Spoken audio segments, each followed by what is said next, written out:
I stared at the wedding invitation that arrived last Tuesday, my hands trembling as I read the elegant script announcing my brother Jake's upcoming nuptials. But it wasn't the invitation itself that made my blood run cold. It was the handwritten note tucked inside, penned in my mother's distinctive cursive, "Time to let bygones be bygones. Love, Mom and Dad." 17 years of silence, and they chose these words to break it. My mind immediately transported back to that freezing October night when I was 13 years old, standing at a Texaco station, 60 miles from home. "Woman up and find your own way," my father had said before driving away, leaving me with nothing but $12 and the clothes on my back, all because I dared to argue about attending my best friend Sarah's sleepover. The memory of that night still burns as clearly as the fluorescent lights that illuminated the Texaco station where my childhood ended. I can still see their Toyota Camry's taillights disappearing into the darkness, leaving me standing there in my middle school volleyball hoodie and worn jeans completely alone. The October wind cut through the thin fabric as I counted my money for the 5th time, hoping it would somehow multiply. $12. That's all I had to my name. Earl, the night attendant, noticed me first. He was a heavy-set man in his 50s, with kind eyes and grease-stained fingers from years of handling gas pumps. "You all right there, sweetheart?" he asked, stepping out from behind the counter. I must have looked as lost as I felt because his expression quickly shifted from casual concern to genuine worry. "My parents left me," I managed to say, my voice cracking. "They drove away and told me to find my own ride home." Earl's face darkened with anger. "They what now? How old are you?" 13. Without hesitation, he reached for the phone behind the counter. "I'm calling the police. This ain't right. No parent should leave their child like this." I felt a flutter of hope as he dialed. Maybe this nightmare would end quickly. Maybe Officer Martinez, who arrived 20 minutes later, would simply drive me home and give my parents a stern talking to. But the moment he stepped out of his patrol car and saw me, something in his expression made my stomach drop. "You're Dulcie, right?" Officer Martinez asked, checking his notepad. He was young, probably late 20s, with a carefully groomed mustache and an unreadable expression. "Your parents called us about an hour ago." My heart sank. Of course they had. "They said you're a chronic runaway, that you make up stories about abuse for attention." He studied me carefully as if looking for signs of deception. "They mentioned you've done this 3 times before." "That's not true." The words exploded from me. "I've never run away. They left me here. Ask Earl, he saw me when they drove off." Earl shifted uncomfortably behind us. "Well, I didn't actually see them leave her. She was already here when I noticed her." Officer Martinez sighed, rubbing his temple. "Look, your parents have requested that you be taken to juvenile services for evaluation. They said you need professional help, that they've tried everything else." The world tilted. Juvenile services. Evaluation. I knew kids who'd been taken there, locked up for weeks or months, treated like criminals or mental patients. "No, please, I'm telling the truth. They planned this. They must have called ahead to set up this story." "That's exactly the kind of thing a troubled kid would say," Martinez replied, though I caught a flicker of doubt in his eyes. "Come on, let's go. We'll sort this out at the station." Panic flooded my system. I couldn't let them take me. I knew instinctively that once I was in the system labeled as a troubled runaway, my parents' version of events would become the official truth. "Can I use the bathroom first?" I asked, trying to keep my voice steady. Martinez nodded, gesturing toward the back of the station. "Make it quick." Earl had returned to the counter, avoiding eye contact with me as I passed. The bathroom was small and grimy, with a tiny window above the toilet. My heart pounded as I climbed onto the toilet seat, pushed open the window, and squeezed through. The drop to the ground was farther than I expected, and I landed hard on my ankle. But adrenaline pushed me forward as I limped into the darkness behind the gas station.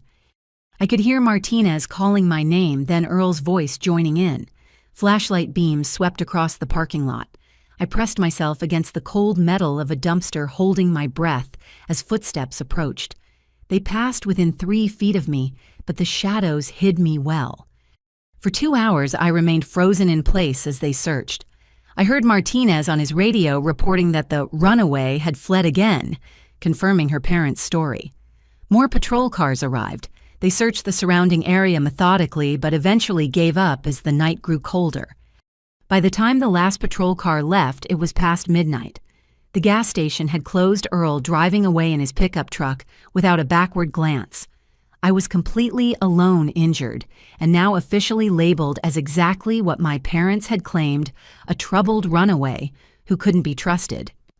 The irony wasn't lost on me. By running from the police, I'd made their lies become truth. But what choice did I have?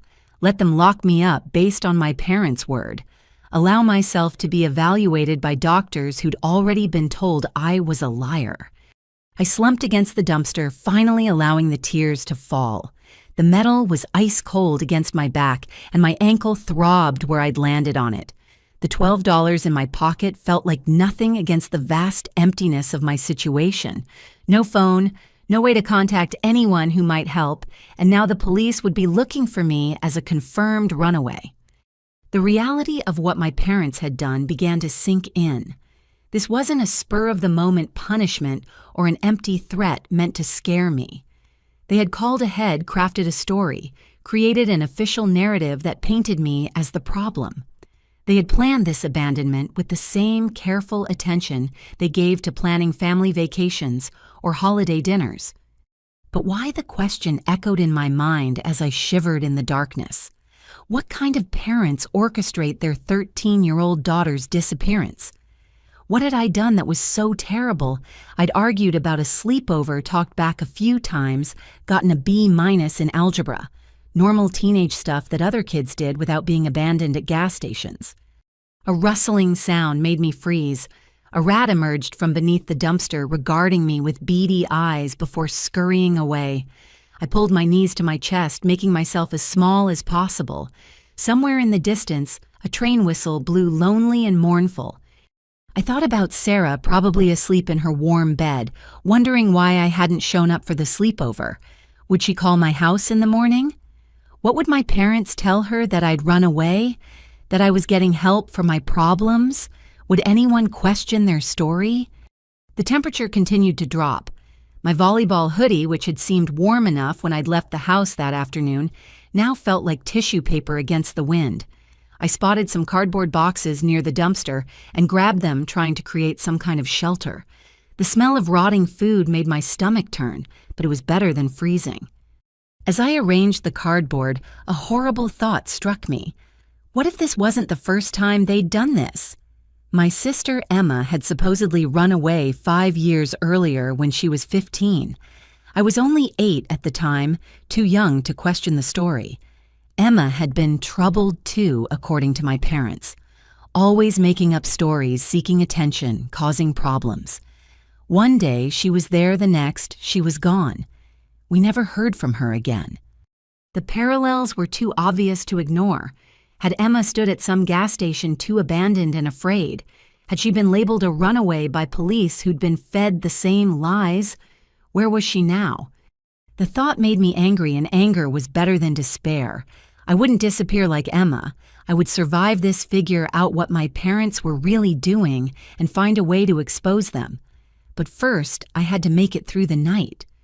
I pulled the cardboard tighter around me, creating a small cave of sorts.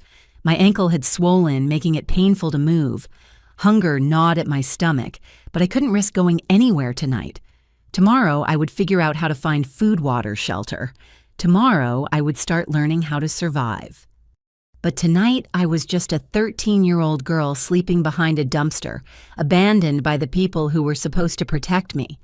The stars above were hidden by clouds, and the darkness felt infinite. I closed my eyes and tried to imagine warmth, safety, home.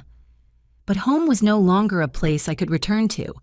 Home had driven away in a Toyota Camry, leaving me to woman up and find my own way. The cold had settled into my bones by 2 a.m, making sleep impossible. My makeshift cardboard shelter did little against the October wind that whistled through the alley behind the Texaco station. I was calculating how many hours until sunrise when I heard footsteps approaching. My body tensed, ready to run despite my swollen ankle. The police had returned, or worse, someone looking for an easy target. "You can relax," a voice said from the darkness. "I'm not going to hurt you." A figure emerged from the shadows.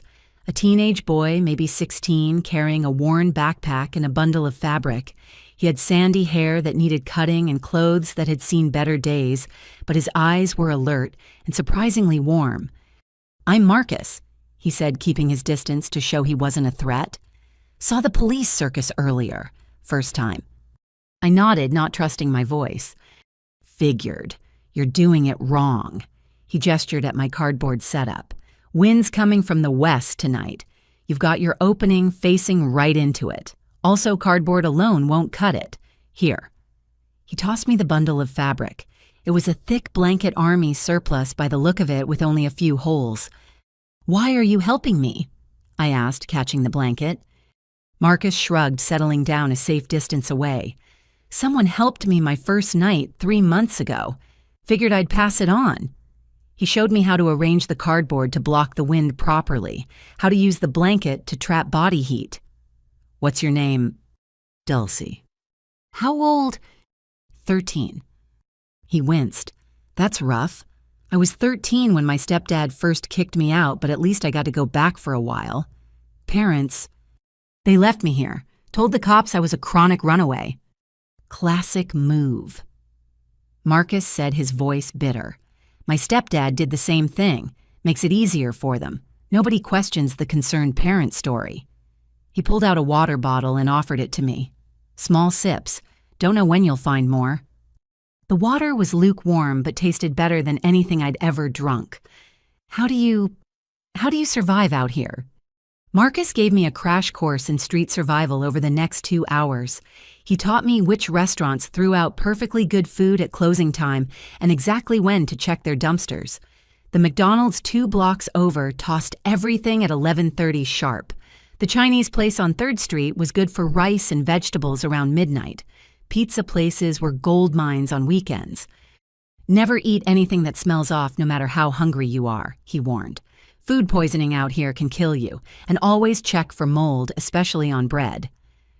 He showed me how to layer newspaper between clothing for insulation, how to wash up in public restrooms without getting kicked out, where to find clean water. The library was good during the day, he said, warm and quiet with bathrooms and water fountains. The key was to look like you belonged, to carry a book and appear studious. "What about shelters?" I asked. Marcus shook his head quickly. "Too dangerous for someone your age. They'll call social services and then you're back in the system, plus some of the adults there." He didn't finish, but I understood. Better to stay invisible. He taught me about the morning police sweeps that happened around 6 a.m., clearing out anyone sleeping rough in the business district. The safe zones were the industrial area by the river and the abandoned lots near the old factory, but those came with their own dangers. He explained the unwritten rules of the streets, the territories different groups had claimed, who to avoid and who might help. "There's a woman who runs a food truck on Tuesdays and Fridays," Marcus said. "Mrs. Chen. She'll give you a free meal if you help her clean up. Doesn't ask questions. And the church on Maple does a clothing drive first Saturday of every month. Get there early for the good stuff." My head spun, trying to remember everything. This was a whole different world existing parallel to the one I'd known, with its own rules and rhythms and survival strategies. Just yesterday, I'd been worried about algebra tests and volleyball practice. Now I was learning which dumpsters had the best food and how to avoid being arrested for vagrancy. "Why did your stepdad kick you out?" I asked when Marcus paused in his instructions. His expression darkened. "I told a teacher about what he was doing to my mom. Teacher called social services. Investigation went nowhere because Mom was too scared to back me up. Stepdad was furious. Said if I wanted to destroy the family, I could live on the streets." He picked at a hole in his jeans. "That was 3 months ago. Mom still walks past me sometimes, pretends she doesn't see me." We sat in silence for a while. Despite everything, I realized I was lucky in a strange way. My parents had abandoned me cleanly with no pretense of love. Marcus had to watch his mother choose his abuser over him every day. "It gets easier," he said eventually. Not better, but easier. You learn the rhythms, find your spots, maybe make a few friends. Some kids even make it out eventually. Get jobs under the table, save up, find roommates. He stood up, shouldering his backpack. Speaking of which, I should check the pizza place before it gets too late. Want to come? I'll show you how it's done. I tried to stand, but my ankle gave out, sending me back to the ground with a gasp of pain. Marcus knelt beside me, gently examining my ankle. Sprained bad. You need to stay off it. He thought for a moment. Okay, new plan. You stay here, keep warm. I'll do the food run and bring you back something. Tomorrow, if you can walk, I'll show you where to find a first aid kit. You do that, share your food with me. He smiled and for a moment looked like any other teenager instead of a hardened street kid. First rule out here, we look out for each other when we can.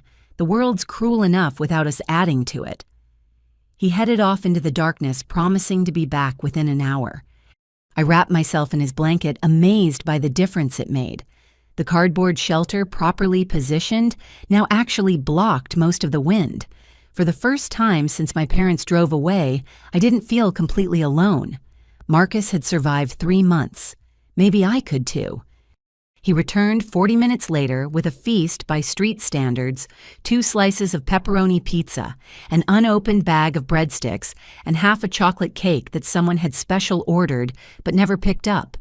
We ate in companionable silence, and food had never tasted so good. "Where do you sleep usually?" I asked between bites. "I move around. Staying in one place too long draws attention. Tonight I was planning to crash in the old railway depot, but it's a bit of a walk." "You could stay here," I offered, surprised by my own boldness. "I mean, there's room and you brought the blanket anyway." Marcus hesitated, then nodded. "Just for tonight. It's actually good to have someone watch your back. You can take turns sleeping." We arranged ourselves carefully in the shelter, maintaining appropriate distance, but sharing the warmth. Marcus took the first watch, insisting I needed rest for my ankle to heal. Despite everything, I felt safer than I had all night. Not safe exactly, but not completely vulnerable either. "Marcus," I said into the darkness. "Yeah. Thank you for everything. I don't know what I would have done." "You would have figured it out," he said firmly. "You're tougher than you think. All of us out here are. We don't have a choice." I dozed, fitfully waking every time a car passed or a sound disturbed the night. During Marcus's sleep shift, I kept watch like he'd shown me alert for any approaching danger. The night seemed endless, but eventually the sky began to lighten in the east. Marcus woke just before 5, instantly alert. "I need to move before the sweeps start. You should too, once your ankle's better." He gathered his few belongings, quickly efficient from practice. "Will I see you again?" I asked, suddenly desperate not to lose this connection. "Maybe. I'll check back here tomorrow night if I can. But Dulcie..." He paused, looking uncomfortable. "Don't depend on anyone out here, including me. People disappear. They get arrested, they move on, He didn't finish. "Just be careful who you trust." He left me the blanket despite my protests. "I've got another stashed," he said. Then he pulled out a crumpled piece of paper and wrote something on it. "If you're ever in real trouble, go to this address. It's a drop-in center run by an ex-street kid. They won't call the cops, but only use it for emergencies." Then he was gone, melting into the pre-dawn darkness like he'd never existed. I tucked the paper carefully into my shoe and began the painful process of standing. My ankle was worse after the night's rest, swollen and purple, but I couldn't stay here. The police would return or Earl would find me when he opened the station. I limped slowly toward the library Marcus had mentioned, each step agony. The blanket was bulky but precious, my only possession besides the clothes I wore. The $12 remained in my pocket, untouched. Marcus had shown me how to survive without money, at least for now. As the sun rose over the city, I thought I knew. I realized I was seeing it with completely different eyes. Every doorway was potential shelter, every dumpster a possible meal, every police car a threat. I was no longer Dulcie, the 8th grader who worried about homework and friend drama. I was Dulce, the runaway learning to survive in shadows I'd never known existed. By the time I reached the library, it was almost 6. I found a hidden spot behind some bushes to wait until opening time, wrapping the blanket around myself. My stomach was already growling despite the late-night pizza, and my ankle throbbed with each heartbeat. But I was alive. I was free, and I had knowledge I hadn't possessed 24 hours ago. When I woke from an exhausted doze 2 hours later, the sun was fully up. I carefully folded Marcus's blanket and checked the note he'd given me. The address was real memorizable, but something else was written on the back that I hadn't noticed in the darkness. "Sorry kid, trust no one." The words sent a chill through me. I looked around, half expecting to see Marcus watching from somewhere, but the street was empty of familiar faces. Just commuters heading to work, living their normal lives, not noticing the injured girl with a blanket clutched to her chest. Trust no one. Even Marcus, who'd shown me kindness, who'd shared his food and knowledge, felt the need to leave that warning. Because on the streets, trust was a luxury none of us could afford. Everyone had their own survival to worry about. I tucked the note back in my shoe and prepared to face my second day as a runaway. The library would open soon. I would clean myself up, find something to read, try to blend in. I would rest my ankle and plan my next move. And I would remember Marcus's lessons, both the ones he'd spoken and the one he'd written. Trust no one. In a world where parents could abandon their children and police could be made to believe lies, maybe that was the most valuable lesson of all. The public library opened at 9 sharp. I had been waiting behind the bushes for an hour practicing looking normal. Marcus had been right about appearance mattering. I finger-combed my hair, used spit to clean the worst dirt from my face, and adjusted my volleyball hoodie to hide a new tear. The blanket went into a plastic bag I'd found, making it look like I was carrying library books. Inside warmth enveloped me like a hug. I hadn't realized how cold I'd been until that moment. The librarian at the front desk, a middle-aged black woman with silver-streaked hair and kind eyes behind wire-rimmed glasses, glanced up as I entered. "Good morning," she said pleasantly. Her name tag read, Mrs. Patterson. "Morning." I mumbled, trying to project student doing research energy. I made my way to the young adult section, grabbing a random book about dystopian futures. Ironic, considering I was living my own dystopia. I found a corner table partially hidden by shelves and settled in. The chair felt like heaven after a night on concrete. For the first hour, I genuinely tried to read, but exhaustion made the words blur. I switched to pretending turning pages at regular intervals while actually watching the library's rhythm. Mrs. Patterson made regular rounds straightening chairs and checking on patrons. A security guard did a loop every 30 minutes. The bathrooms were down a hallway, no cameras visible. By 11, I desperately needed those bathrooms. I left my book open to hold my place and limped down the hallway. Inside, I locked the door and finally saw myself in a mirror. The girl staring back looked like a stranger. Hair matted despite my efforts, dirt streaked on my cheek eyes hollow with exhaustion. My ankle had swollen more, straining against my sneaker. I washed as thoroughly as possible with paper towels and hand soap. The hot water felt miraculous on my cold hands. I even managed to rinse my hair in the sink, though drying it with paper towels left it looking worse than before. But at least I was cleanish. Back at my table, I found Mrs. Patterson straightening nearby books.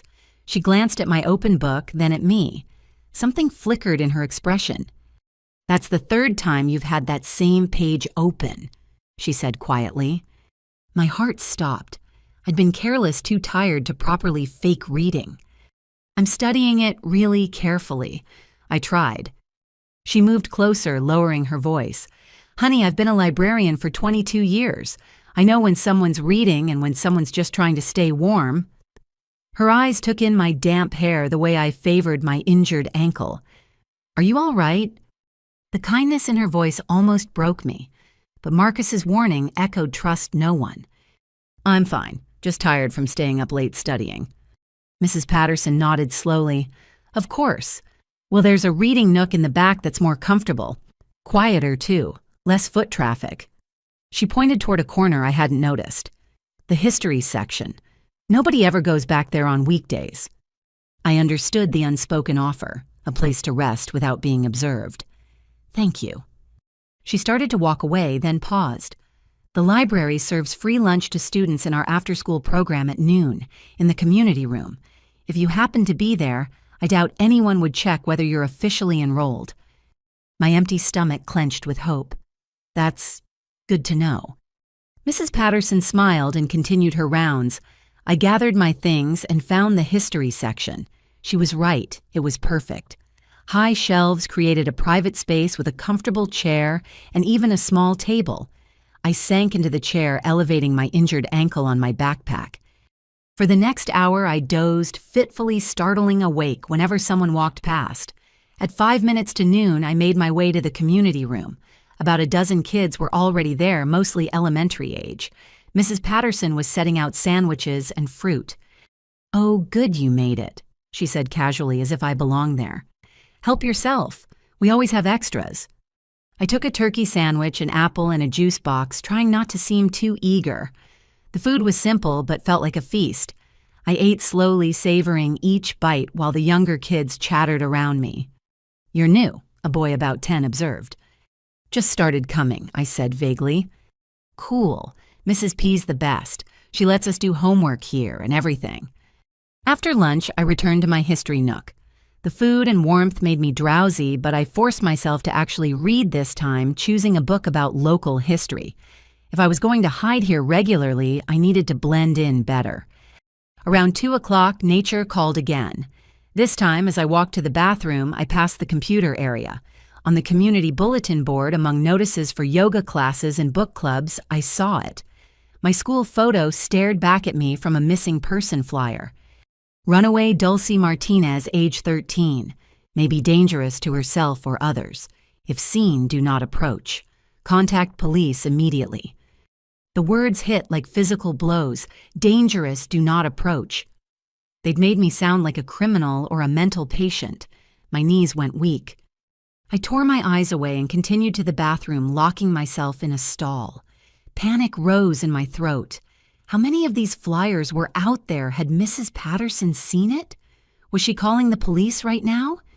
When I emerged minutes later, Mrs. Patterson stood by the sink holding the exact flyer I'd just seen. "I thought so," she said softly. "Dulce Martinez." I backed toward the door, ready to run despite my ankle. "I'm not dangerous, I swear. They're lying about everything." "I know." Those 2 words stopped me cold.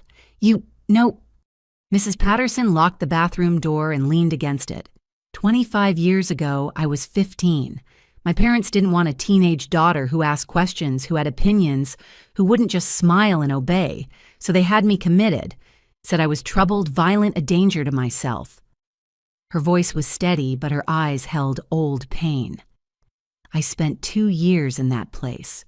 2 years of medications. I didn't need treatments for illnesses I didn't have all because it was easier than dealing with a real daughter. "How did you get out?" "Turned 18. They couldn't hold me anymore. But those 2 years are on my record forever. Made getting jobs, apartments, everything harder." She folded the flyer carefully. "When I finally built a life, became a librarian, I swore I'd watch for kids like us. The ones labeled troubled when their only trouble is the adults who should protect them. So you'll help me." "I'll do what I can, but we need to be smart about it." She thought for a moment. "There's an old storage room in the basement. Used to be the children's section before we renovated. Nobody goes there now. It has a small bathroom and I can bring you food, but there are conditions." "Anything," I said quickly. "You stay invisible. No one can know you're here, not even the other staff. You help me understand what really happened. And if things get too dangerous, if police start seriously searching, you have to leave. I won't risk my job and my ability to help other kids for one understood." I nodded. It was more than I dared hope for. Mrs. Patterson led me through a door marked "Staff Only" and down narrow stairs. The basement was a maze of storage areas and forgotten spaces. She unlocked a door at the far end. The room was small but dry, filled with old reading posters and outdated encyclopedias. A forgotten beanbag chair sat in one corner. The attached bathroom was tiny but functional. "I'll bring blankets tomorrow," she said, and some clothes from the donation bin. What size shoe do you wear? 7. Same as my niece. I'll see what I can find. She paused at the door. Dulcie, I need to know. Why did they do this to you? I told her everything. The argument about the sleepover, my father's cold command to woman up the police believing their lies. Then hesitantly, I mentioned Emma. Mrs. Patterson's face went very still. You had a sister who disappeared, also labeled a runaway. 5 years ago, she was 15. What was her full name? Emma Louise Martinez. Mrs. Patterson pulled out her phone, typing rapidly. Her expression grew increasingly grim. Dulcie, I need to check something. Will you be all right here for a few hours? I nodded, confused but trusting her urgency. Lock the door behind me. Don't come out for any reason. I'll knock 3 times, pause, then twice more. That's how you'll know it's me. After she left, I explored my new sanctuary. Running water, a toilet, electric lights, walls, and a roof. After last night, it felt like a palace. I curled up on the beanbag chair, finally allowing exhaustion to claim me. The knock came hours later, 3 times, pause, twice more. Mrs. Patterson entered carrying a canvas bag. I brought dinner and some supplies. She unpacked sandwiches, fruit, bottled water, basic toiletries. But first we need to talk about what I found. She showed me printouts from newspaper archives. I remembered your sister's case vaguely. It was in the papers.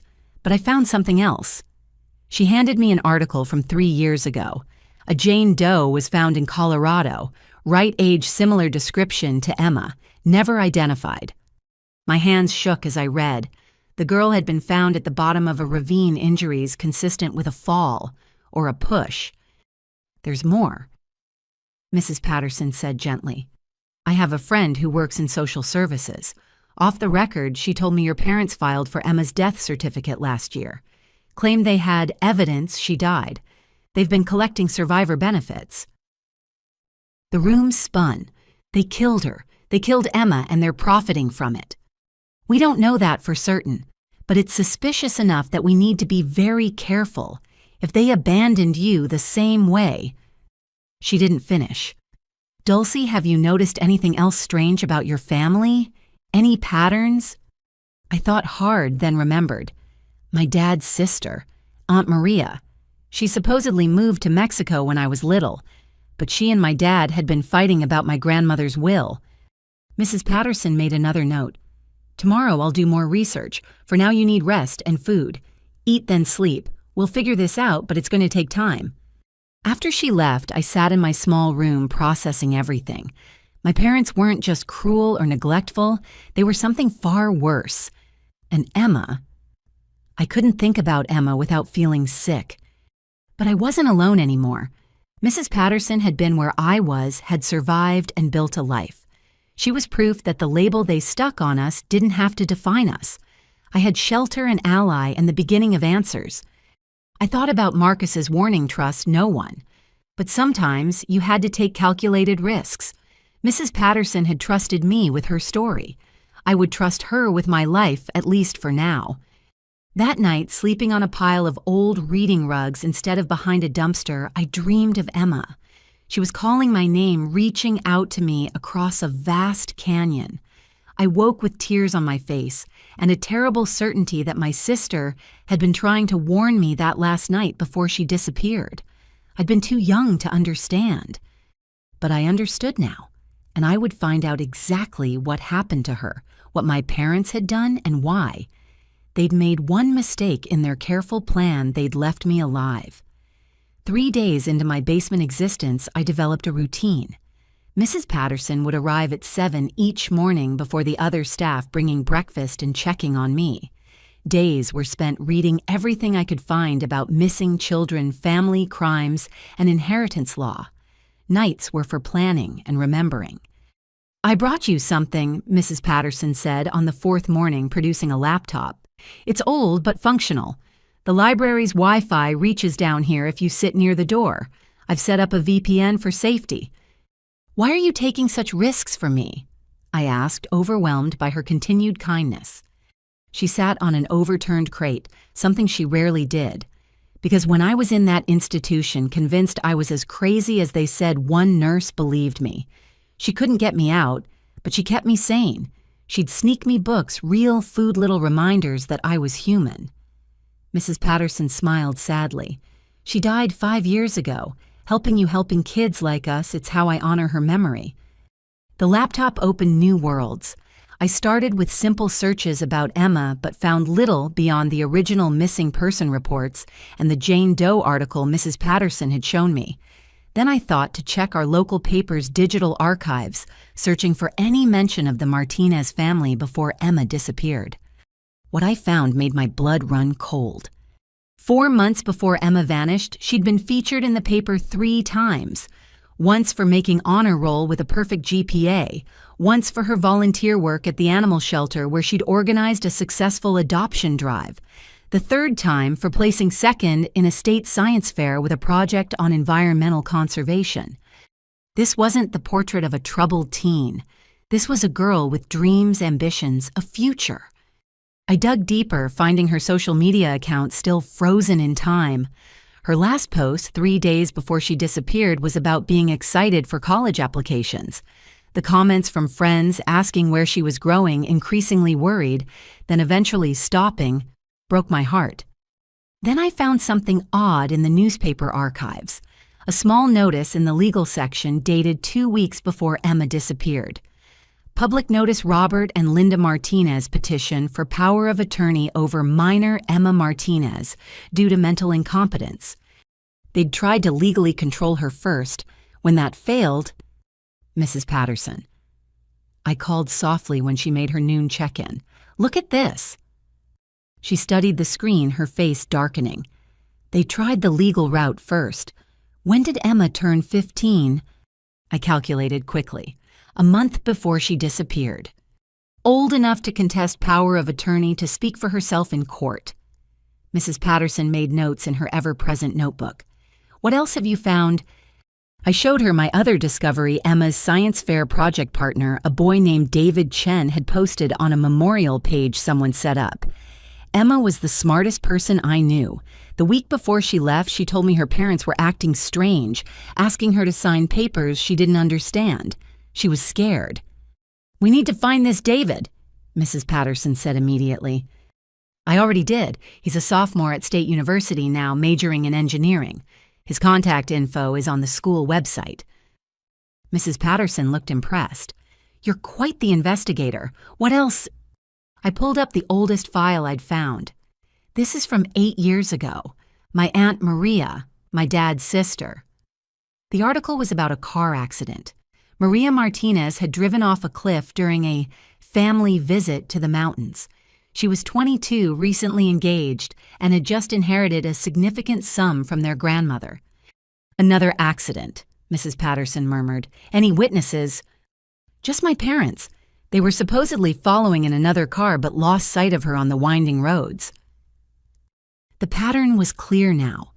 Anyone who stood to inherit money, anyone who might challenge my parents' control, met with accidents or disappeared. How many others were there? How long had this been going on? "I need to check something," I said, fingers flying over the keyboard.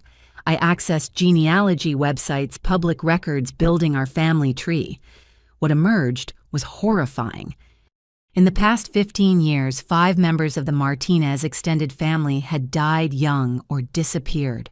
All had been in line for inheritances. All had been last seen with or near my parents. Each death was explained away: accident, suicide, runaway. Never murder. They're serial killers. I whispered the words, feeling unreal. My parents are serial killers who target their own family. Mrs. Patterson gripped my shoulder. "We need to take this to someone. This is beyond what we can handle alone.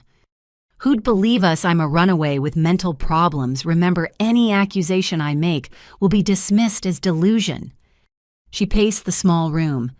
"There has to be—" "Wait." She grabbed her phone. "I know someone. A private investigator who specializes in cold cases. He helped my friend find her birth parents. Let me make a call." While she stepped outside, I continued searching. I found insurance documents poorly hidden in online caches. My parents had life insurance policies on Emma, on me, on Jake. Emma's had already paid out. Mine was worth $200,000 with my parents as beneficiaries. My hands shook as I screenshot everything, emailing copies to 3 different anonymous accounts I'd created. If something happened to me, at least there'd be a trail. Mrs. Patterson returned, looking grim but determined. "He'll help. Tom Bradley, the investigator. He's actually been looking into your family already." "What, why?" "Another family hired him. Their daughter dated your brother Jake 2 years ago. She broke up with him and 2 weeks later fell down a flight of stairs.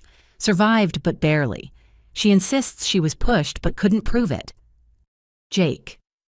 My brother, who'd always seemed so normal, so distant from our parents' coldness. Was he part of this too? "When can I meet him?" I asked. "Tomorrow night. He'll come after the library closes.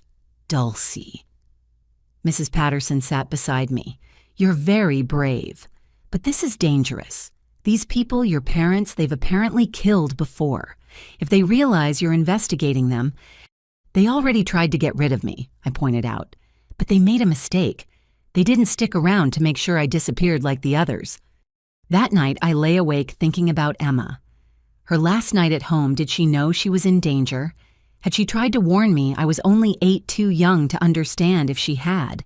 But I remembered her hugging me extra long, telling me she loved me, making me promise to be good. She knew. Somehow she knew she wasn't coming back. I opened the laptop again, unable to sleep. This time I searched for Emma Martinez plus Colorado, plus the date range of the Jane Doe discovery. Buried in a hiking forum was a post that made my heart race. "Strange encounter on Bear Peak Trail," it read. "Saw a family arguing near the cliff edge. Teen girl seemed scared, kept trying to back away while her parents grabbed at her. Would have intervened, but they saw me and immediately acted normal, all smiles. Got bad vibes." This was around 3 p.m. on October 15th. October 15th, the day Emma disappeared. I screenshot it, added it to my growing file. One witness, one person who'd seen something wrong. It wasn't enough for court, but it was validation that my instincts were right. By morning, I'd compiled a 20-page document with every suspicious death, every insurance payout, every piece of evidence I could find. Mrs. Patterson found me asleep at the laptop, my face pressed against the keyboard. "You need to pace yourself," she said gently, bringing breakfast. "This isn't a sprint." 17 years, I said. "They've been doing this for at least 17 years. How many people have died? How many families destroyed? And everyone just believed them because they're good at playing the grieving relatives."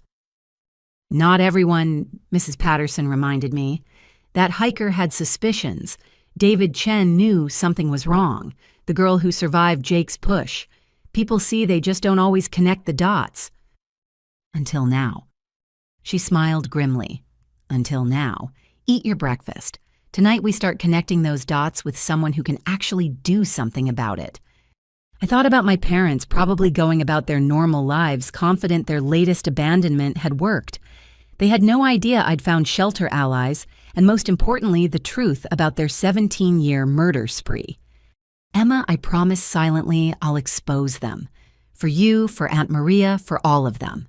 They won't get away with this." The 8th grader who'd argued about a sleepover was gone.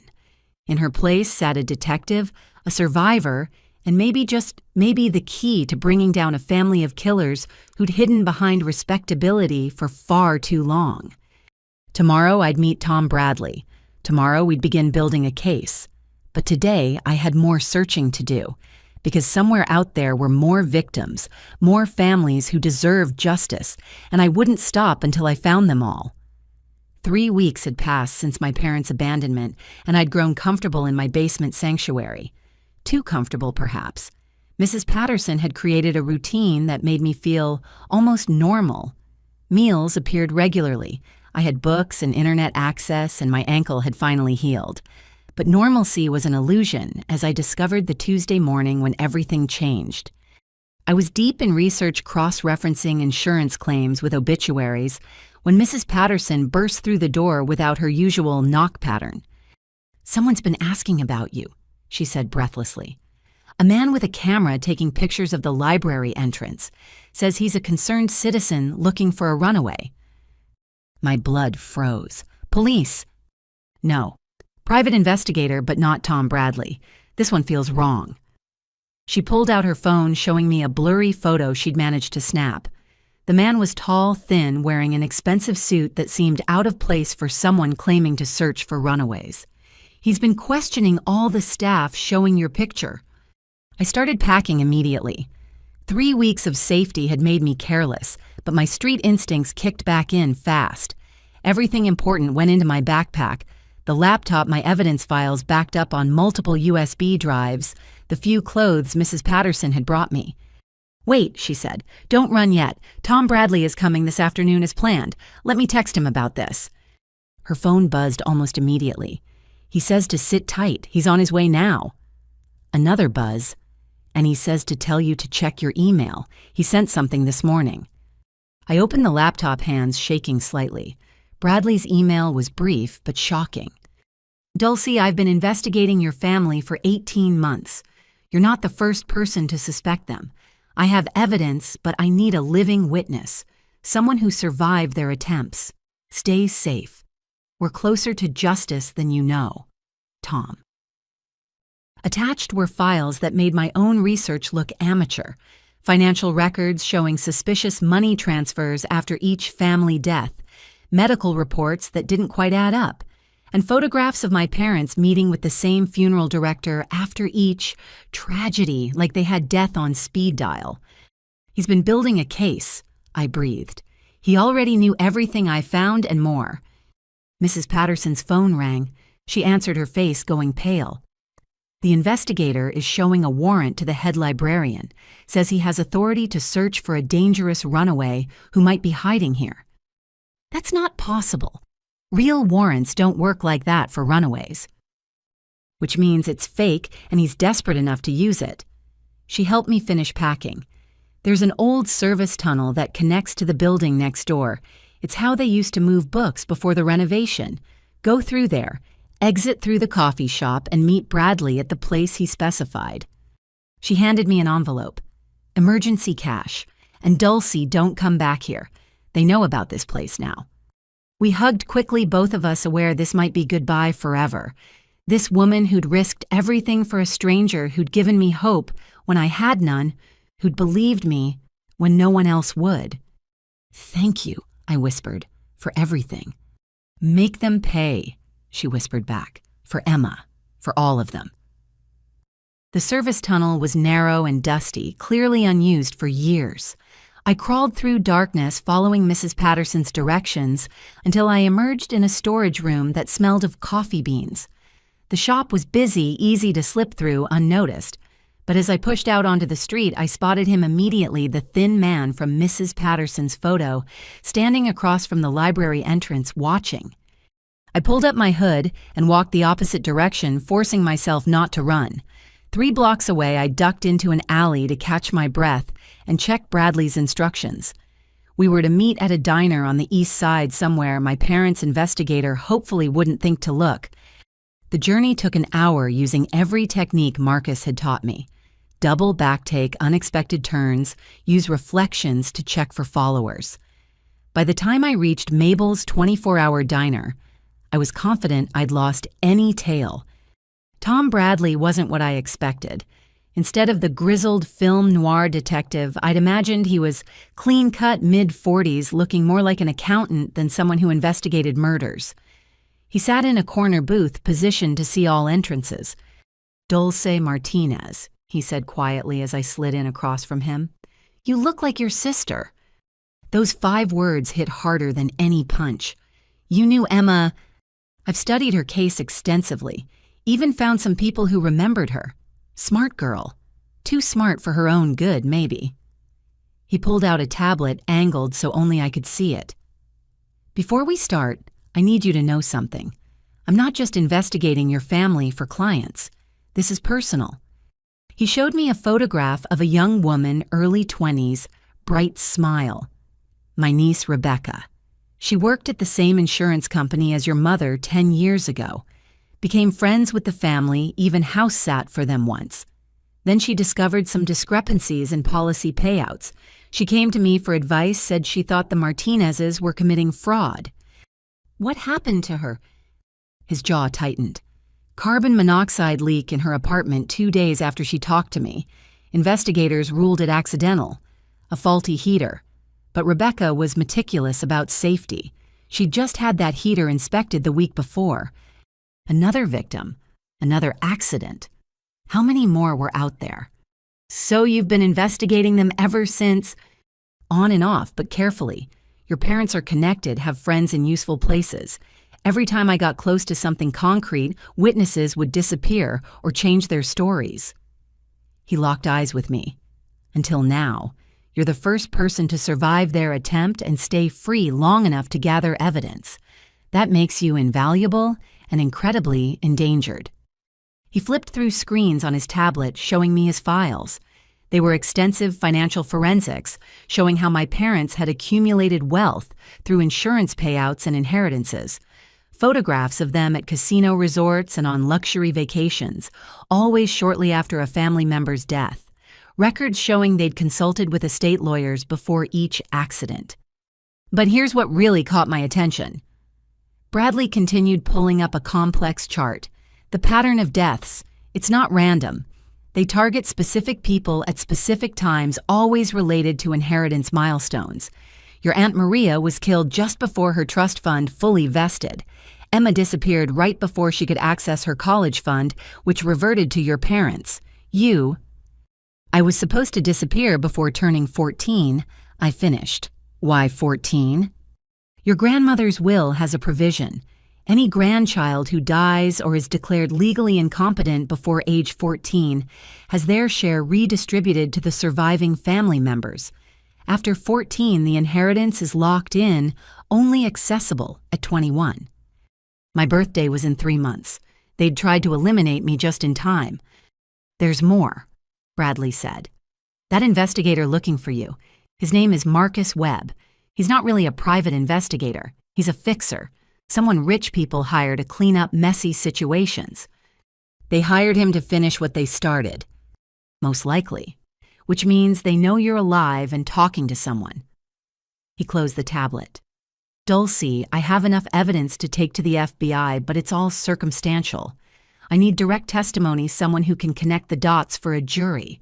But testifying means coming out of hiding, facing them in court. It means risk. And if I don't? They keep killing. Your cousins, second cousins, anyone who might inherit, and they'll never stop hunting you. He leaned forward. But if we do this right, if we're smart about it, we can end this. All of it. A waitress approached and we ordered food I didn't taste. My mind raced with possibilities and dangers. Trust no one, Marcus had said. But I was already trusting Bradley with my life. How do we do it? I asked finally. First, we need to get you somewhere safe. I have contacts in the U.S. Marshals who run witness protection. Not official WITSEC, but a safe house while we build the case. Second, we need more evidence. The FBI will want everything airtight before moving against people with your parents' connections. And Jake, my brother, Bradley's expression darkened. Jake is complicated. I have evidence he's been involved in at least 2 attempts, including the girl who hired me initially. But recently, he pulled up another file. He's been making large donations to homeless shelters and runaway programs. Either he's building a charitable cover story or he's guilty, I said. Jake had always been distant but never cruel. Could guilt have changed him? Possibly. We'll need to be careful around him. Bradley signaled for the check. For now, let's get you to the safe house. We'll have time to plan once you're secure. We left separately, him first, me, 5 minutes later. But as I pushed through the diner door, I saw him, Marcus Webb, the fake investigator, standing by a black sedan across the street. Our eyes met for a split second before I ducked back inside. Back door! I hissed to a startled cook pushing through the kitchen. I could hear the front door opening as I burst into the rear alley. Run, my instincts screamed. But running meant abandoning Bradley, meant losing my chance at justice. I crouched behind a dumpster, how many of those had hidden me now, and pulled out the phone Mrs. Patterson had given me. Bradley answered immediately. "Where are you?" "Behind the diner. Webb is out front. He saw me." "Stay put. I'm circling back." 3 minutes felt like 3 hours. Then Bradley's unremarkable Honda pulled into the alley. I dove into the back seat, staying low as we pulled away. "He'll follow," I said. "Let him try." Bradley drove with practiced calm, making seemingly random turns. I've been evading tails for 20 years. Besides, we're not going far. We pulled into a parking garage downtown. Bradley led me through a maze of levels and stairwells, eventually emerging in a different building entirely. An elevator took us to the 14th floor, and an office door marked Meridian Consulting. Inside was nothing like an office. It was set up as a small apartment, kitchenette, bathroom, fold-out bed, and enough security equipment to stock a spy movie. "My unofficial headquarters," Bradley explained. "Not in my name, not connected to any of my cases. You'll be safe here while we plan our next move." Safe. The word felt foreign now. But as I sank onto the small couch, exhaustion hitting like a wave, I realized something had changed. I wasn't just running anymore. I wasn't just surviving. I was hunting them as much as they hunted me. "Tom," I said as he checked the security monitors, "what if they don't stop? What if going public makes them more desperate?" He turned to face me, expression serious. "Then we make sure they can't hurt anyone else first. Your parents have operated in shadows for 17 years. It's time to drag them into the light." Outside the reinforced windows, the city sprawled in all directions. Somewhere out there, my parents were living their lie, playing the grieving family while planning their next move. Marcus Webb was searching other fixers, maybe joining him. But I was no longer the scared 13-year-old at the gas station. I had evidence, I had allies, and I had the truth. It would have to be enough. The safe house became my world for the next week. Bradley had thought of everything: encrypted computers, secure phone lines, enough food for a month. But isolation weighs heavy when you're 13 and processing the fact that your family are murderers. I threw myself into the work helping Bradley organize evidence, creating timelines, preparing for whatever came next. It was Thursday evening when everything shifted again. I was reviewing financial records when an alert popped up on the computer Bradley had configured to monitor my old social media accounts. Someone had tagged me in a post. My friend Sarah had uploaded a photo of our volleyball team from last month, adding the caption, "Missing our star player. Dulcie, if you see this, please come home. We're all worried." My heart ached seeing my teammates' faces, my old life frozen in pixels. But what made my blood freeze was the first comment posted minutes after the photo went up. Jake Martinez. "Thanks for posting this, Sarah. Our family misses her so much. If anyone has seen my sister, please reach out. Mom and Dad are devastated." Then a private message notification from Jake. I shouldn't have opened it. Bradley had warned me against any contact, but my brother had been part of my life for 13 years. Despite everything, I clicked. "Dulcie, I know you'll see this eventually. You always checked Sarah's posts religiously. We need to talk. I know you're scared and you have every right to be, but there are things you don't understand. Things about our family that go deeper than you know. I'm at the old warehouse on Pier 47 every night this week from 10 to midnight. Come alone. Don't tell whoever is helping you. This is between family. Jake." I stared at the message, my mind racing. It could be a trap. It probably was a trap. But what if Jake knew something crucial? What if he wanted out too? Bradley was meeting with his FBI contact tonight. He'd made me promise to stay put, to not answer the door for anyone. But the warehouse was only 20 minutes away, and I'd gotten good at moving through the city unseen. The decision was stupid, reckless. Everything street-smart Marcus had taught me screamed against it, but I went anyway. I left a note for Bradley just in case. Took the emergency phone and a small canister of pepper spray he'd left in the kitchen drawer. The city felt different at night now, full of shadows that could hide Webb or worse. Pier 47 was abandoned part of the old industrial district that developers kept promising to revitalize. The warehouse Jake specified was a hulking structure of rust and broken windows. Every instinct I had screamed danger, but I pushed forward. Jake stood in a pool of light from a camping lantern, looking older than his 20 years. He'd lost weight, dark circles shadowing his eyes. When he saw me, his face crumbled with what looked like genuine relief. "Dulcie, God, you're okay. You're really okay." He started toward me, but I held up a hand. "Stay there, talk from there." He stopped, nodding sadly. "Smart. You were always the smart one. Smarter than me, anyway." "Did you kill Emma?" The question erupted without planning. "Were you part of it?" Jake's legs seemed to give out. He sank onto a crate, head in his hands. "I didn't kill her, but I might as well have. I knew. The night before she disappeared, I knew what they were planning." "And you didn't warn her?" "I was 15. The words echoed through the empty space. "I was 15 and terrified, and they said if I warned her, I'd be next, that accidents could happen to anyone who didn't understand family loyalty." "So you let them murder our sister?" "I've lived with it every day since. The nightmares, the guilt. Do you know why I really wanted to meet?" He looked up, tears streaming down his face. "To give you this." He pulled out a small digital recorder. I've been recording them for 2 years. Every conversation about family business, every planning session. I couldn't save Emma, but maybe I can save you. My hand shook as I took the device, maintaining my distance. "Why now? Why not give this to police earlier?" "Because I was a coward. Because I benefited from their crimes even as I hated them for it. The cars, the college tuition, the trust fund, all blood money. But when they abandoned you," his voice broke, "you were just a kid. Emma was at least a teenager, but I couldn't let them do it again." "Is that why you've been donating to runaway shelters?" His head snapped up. "How did you know about that?" "I have help. People who've been investigating our parents for years." "Good. That's good."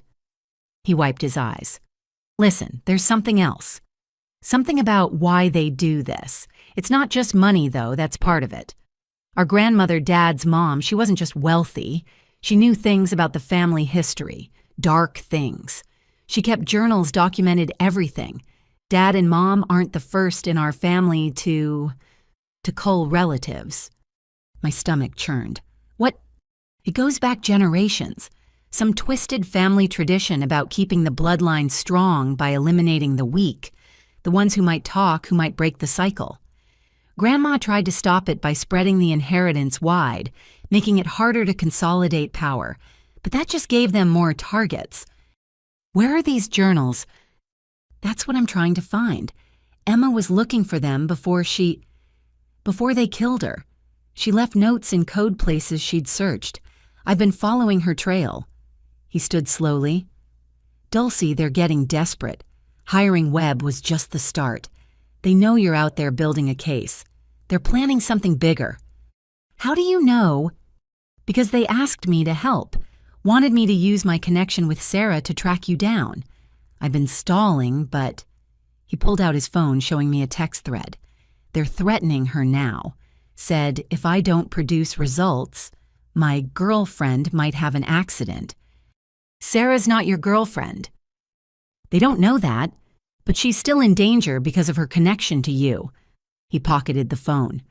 "You need to know about the wedding." I'd almost forgotten about the wedding invitation that started this journey. "Your wedding? It's not real." "Well, Amanda's real, but the wedding is a trap. They know you'll come or at least make contact. Every relative who might oppose them will be there. One location, one event." He didn't need to finish. "They're planning a mass murder. Nothing that obvious, but accidents happen at destination weddings. Food poisoning, boating mishaps, car crashes on winding roads. They've already scouted locations with lots of potential for tragedy." He pulled out a folder. "Here.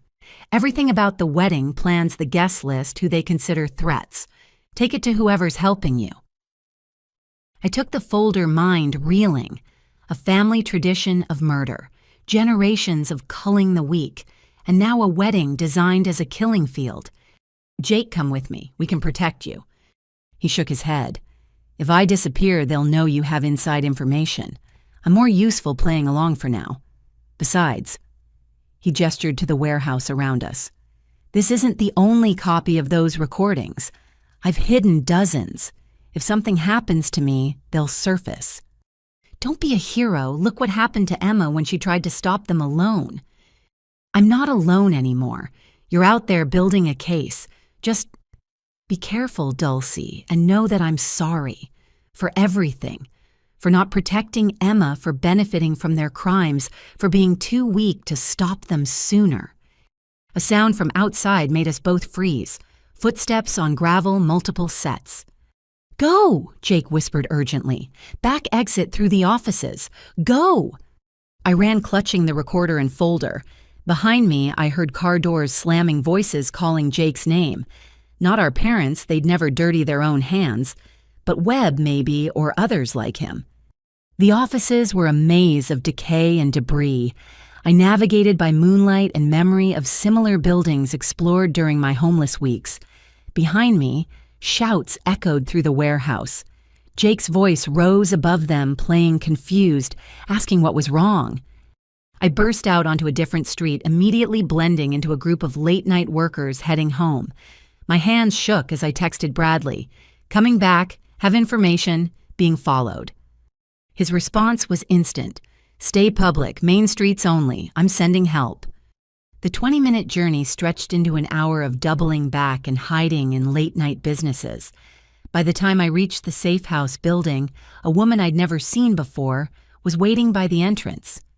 Bradley sent me, she said quietly, showing FBI credentials. Let's get you inside. Bradley was pacing when we arrived, his usual calm cracked. What were you thinking I told you to stay put? I handed him Jake's evidence. Family emergency. His anger evaporated as he examined the recorder and files. This is everything we need. Documentation of conspiracy planning, historical pattern. He looked up. Your brother gave you this. He's been collecting it for 2 years, living with the guilt of Emma's death. I collapsed onto the couch, exhaustion hitting hard. Tom, it's bigger than we thought. This isn't just my parents. It's generational. A family tradition of murder. Bradley sank into a chair, processing. That explains the sophistication. They learned from their parents who learned from theirs. Refined techniques established networks, inherited connections to fixers and corrupt officials. And now they're planning to use Jake's wedding to eliminate multiple targets at once. Not if we stop them first. He pulled out his phone. This recording combined with what we already have is enough. I'm calling my FBI contact. It's time to make this official. As he made the call, I thought about Jake in that warehouse. My brother, who'd carried the weight of Emma's death for 5 years, who'd finally found the courage to act even if it came too late for our sister. The recorder contained hours of content. Bradley and I listened to snippets while waiting for the FBI. My parents' voices casual as they discussed murder, like others discussed grocery lists, planning accidents, comparing methods, even laughing about past successes. One conversation made me physically ill. My mother describing Emma's final moments. She actually thought we were taking her to look at colleges, even thanked us for supporting her dreams, right up until Robert pushed her. My father's response, the grateful ones are always easiest. They never see it coming. By dawn, our safe house was full of federal agents. Bradley's contact, Special Agent Rivera, had brought a team specializing in organized crime and murder-for-hire conspiracies. They took my statement, made copies of everything, began planning their approach. We'll need you to testify, Rivera told me. Your direct testimony combined with this evidence will ensure convictions, but we'll protect you. Official witness protection this time. What about Jake? He's still with them, pretending everything's normal. We'll extract him carefully. Can't tip our hand too early. She studied the wedding files. This gives us an opportunity. If they're planning something at the wedding, we can catch them in the act. You want to use the wedding as a trap. Sometimes the best way to catch predators is to let them think they're hunting. I thought about all the relatives on that guest list marked for death because they might inherit something. All potential victims of a tradition that had claimed who knows how many lives over generations. Do it, I said, but get everyone out safely. Rivera smiled grimly. That's the plan. Your family's killing days are over. As the agents worked, I stood by the window watching the city wake up. Somewhere out there, my parents were planning murder. Jake was playing a dangerous game. Mrs. Patterson was probably worried sick. And Marcus, the homeless teen who'd taught me to survive, was still on the streets, unaware his lessons had helped bring down a dynasty of killers. The scared 13-year-old was gone.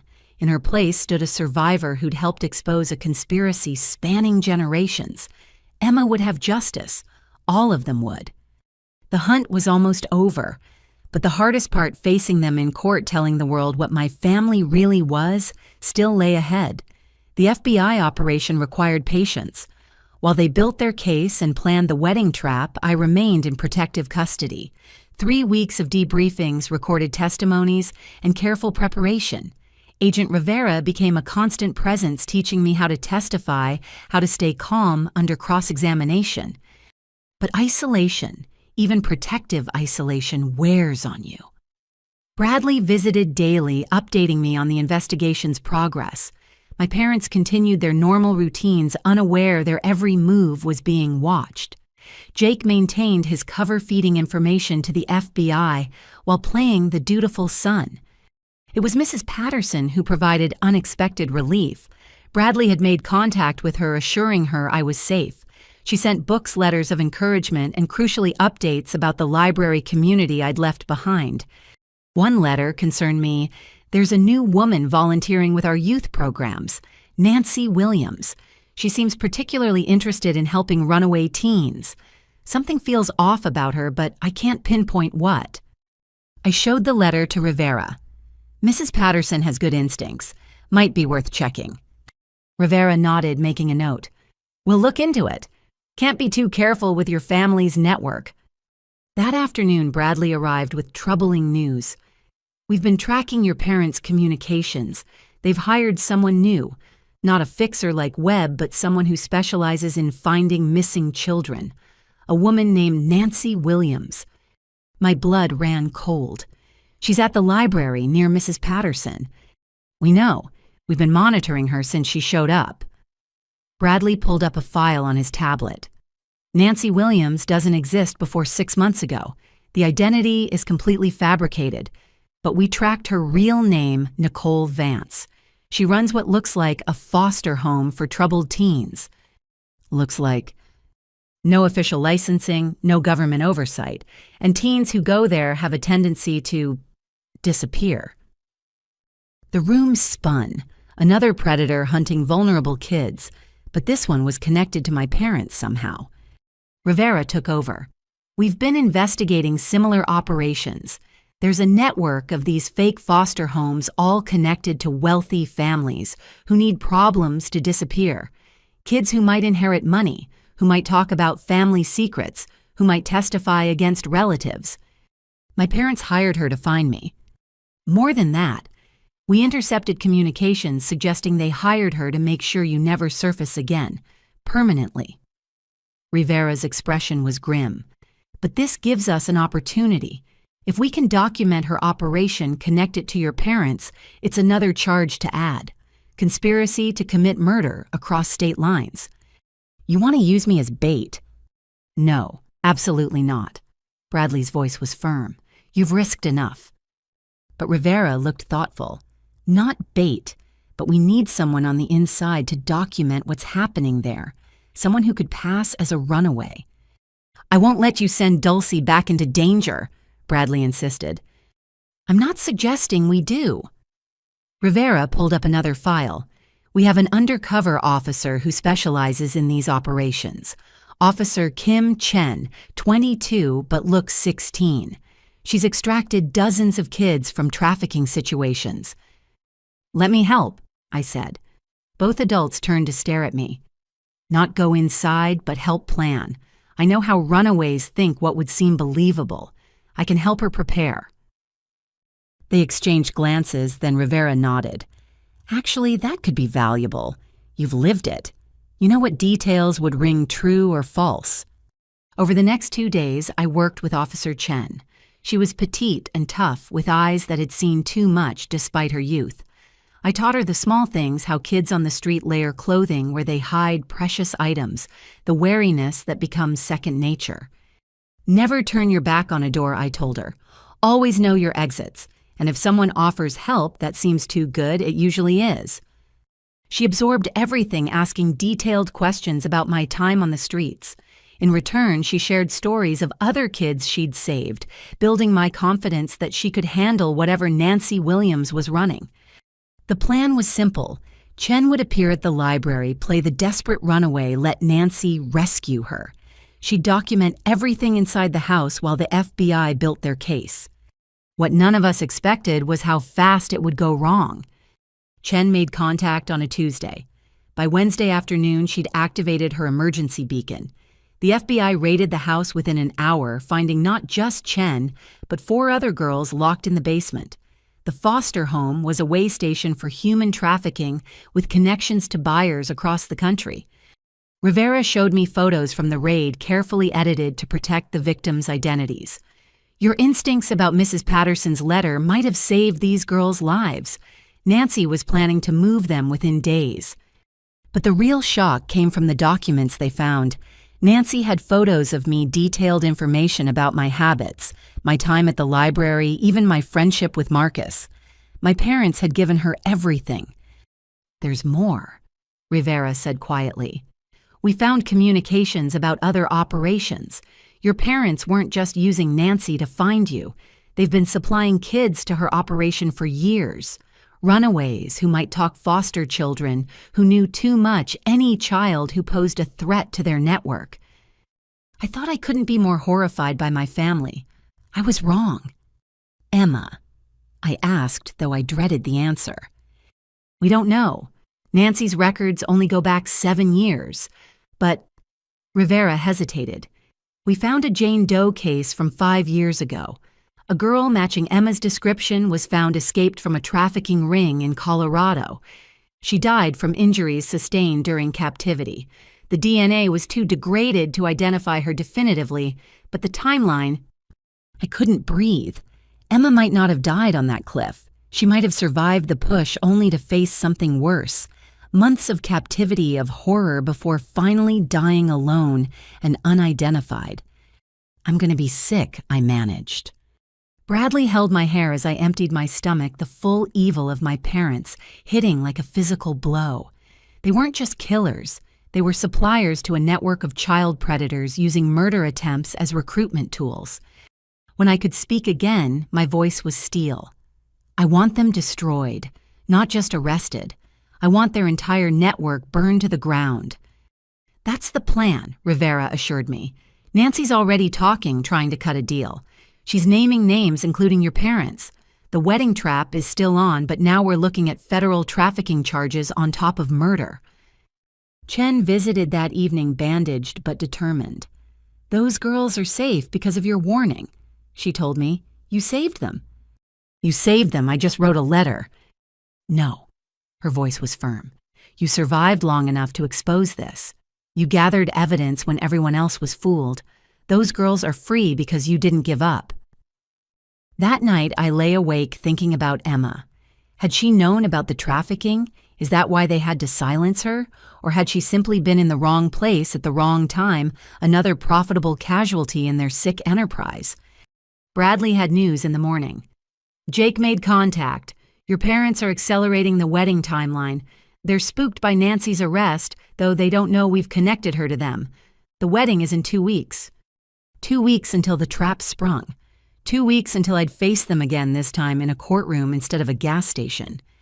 "There's something else," Bradley continued. "We found Marcus." My heart leapt. "The kid who helped me?" "Living in a youth shelter downtown. He's had a rough time, but he's alive." Bradley smiled at my expression. "Want to see him? Is it safe?" Rivera considered.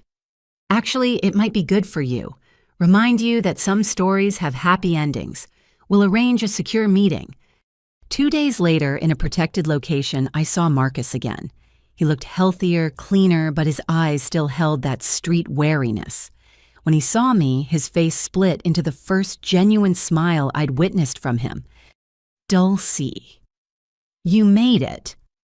He hugged me quickly, then stepped back embarrassed. Sorry, I worried about you. That first night you looked so lost. You saved my life, I told him. Those survival skills, they kept me alive long enough to expose something huge. I couldn't share details, but I told him I was safe, that the people who'd hurt me were facing justice. His eyes widened when I mentioned the FBI witness protection upcoming trials. You're going to testify against your parents. Against a lot of people.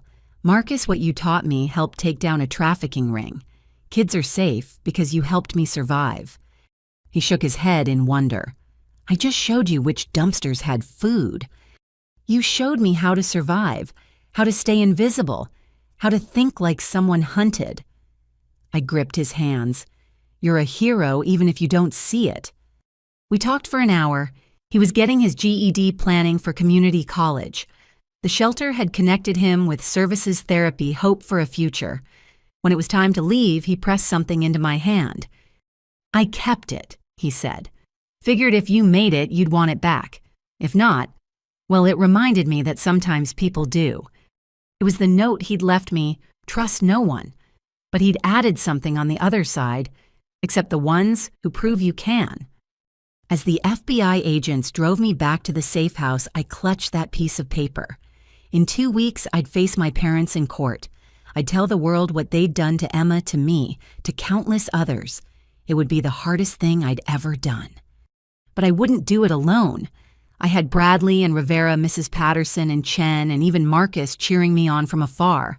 My parents had tried to isolate me to make me disappear like smoke. Instead, they'd created a survivor backed by an army of people determined to see justice done. The foster home trap had been sprung. The wedding trap waited. And somewhere in federal custody, Nancy Williams was singing every secret she knew about my family's crimes. They thought abandoning me at that gas station was the end of my story. They were wrong. It was just the beginning. The video call came at 3 a.m, jarring me from restless sleep. Rivera and Bradley had warned me something was coming, but they'd been cryptic about details. Just be ready for a shock, Rivera had said. A good one for once. I stumbled to the secure laptop, entering the complex password sequence they'd taught me. The encrypted connection took forever to establish. When the screen finally cleared, I found myself looking at an elderly woman with sharp blue eyes and silver hair pulled into an elegant bun. Hello, Dulcie. She said, her voice carrying a slight tremor that might have been emotion or age. I'm sorry we have to meet like this. I blinked, trying to process what I was seeing. You're dead. Dad said you died 3 years ago. We had a funeral. Ruth Martinez smiled sadly. Your father says many things that aren't true, but in this case, he believes it himself. The body they buried was a very convincing fake courtesy of the U.S. Marshals Service. Grandma, the word came out as barely a whisper. Yes, sweetheart, it's really me. Tears tracked down her weathered cheeks. I've been watching over you from afar. When they abandoned you at that gas station, it nearly killed me to not intervene directly. But I had to wait, had to let the investigation build. Investigation. How long have you known what they were doing? Ruth's expression hardened. I suspected after Maria died. My daughter was too careful a driver to simply plunge off a cliff, but I had no proof. Then Emma started asking questions, noticed the same patterns you did. She came to me with her suspicions. Emma knew you were investigating. She was helping me. Smart girl, your sister. Too smart for her own good. Ruth pulled out a tissue, dabbing her eyes. The night before she disappeared, she called me. Said she'd found something important in the old family records. She was going to bring them to me the next day. But they killed her first. They tried, but Emma was resourceful. She hid the documents before they took her on that final trip. Ruth leaned closer to the camera. Dulcie, I need you to understand something about our family. The sickness in it goes back generations, but so does the resistance to it. Your great-grandmother fought it. I fought it. Emma fought it. Now it's your turn. Where are the documents Emma found hidden in the last place your parents would look, the one place in the house they never go? She smiled slightly. The attic crawl space above your room, behind the insulation near the south wall. Emma knew you were the only one small enough to fit back there when you were older. My mind raced. Emma had been in my room that last night, hugging me extra long, telling me she loved me.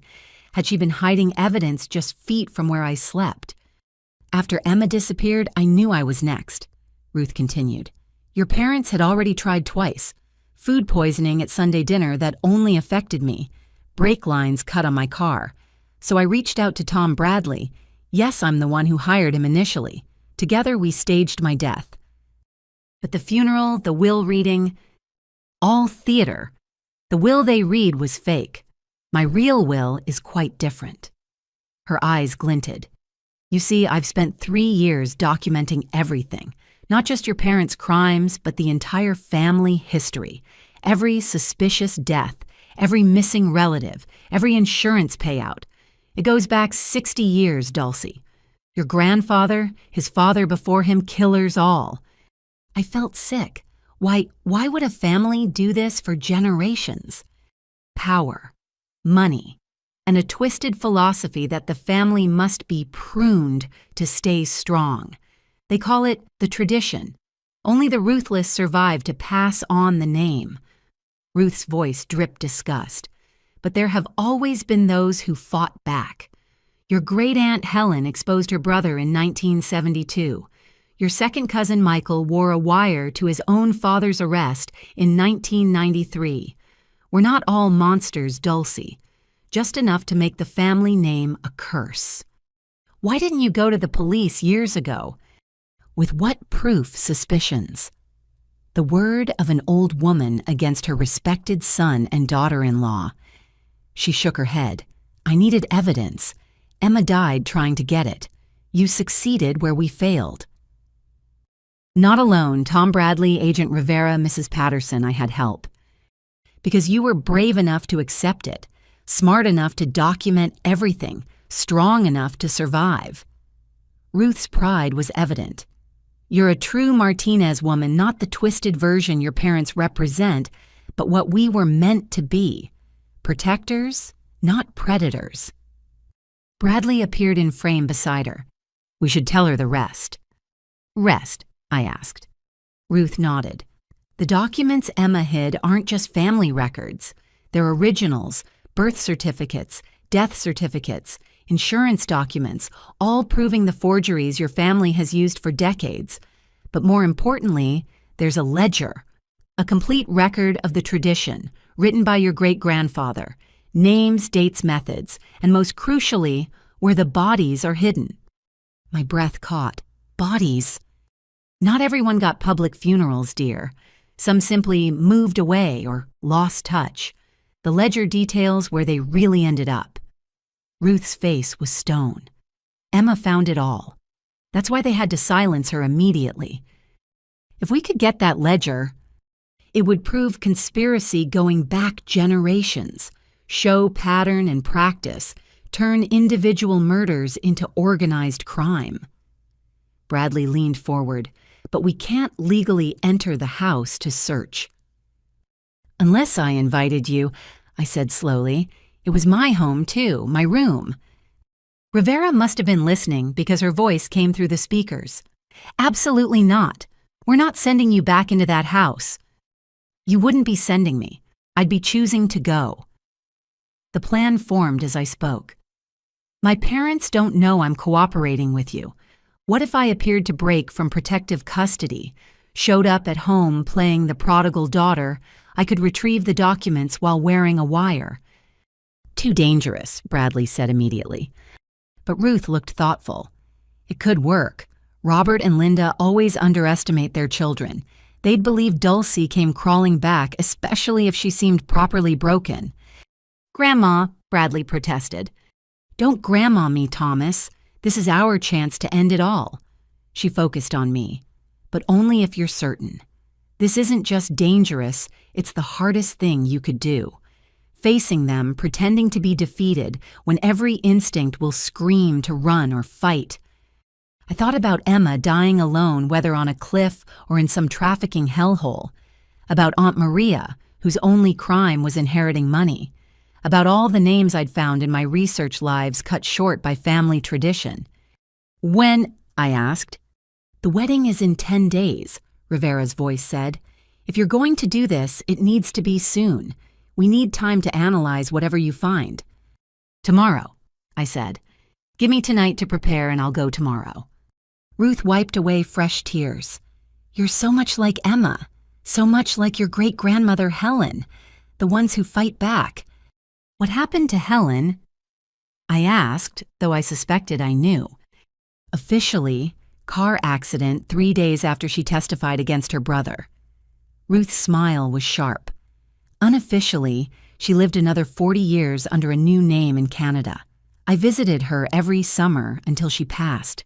Natural causes in her sleep, surrounded by the family she built far from the Martinez curse." Hope bloomed in my chest. Some of us escaped. Some of us survived to build new lives. "Dulce," Ruth said softly, "whatever happens, know that I love you, that Emma loved you, that there is good in our bloodline worth saving." "I know, Grandma. I'll get those documents. For Emma, for all of them." The call ended, leaving me alone with the weight of tomorrow's mission. But I wasn't truly alone. Somewhere, my grandmother was alive and fighting for justice. My brother was risking his life maintaining his cover. Mrs. Patterson was protecting other vulnerable kids at the library. Marcus was building a new life at the shelter.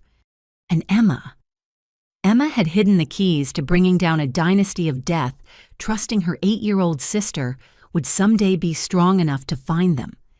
Tomorrow I would walk back into hell, but this time I wouldn't be a victim. I'd be an avenging angel with a wire and a mission. The tradition of murder ended with my generation. No more Martinez children would disappear for the crime of existing.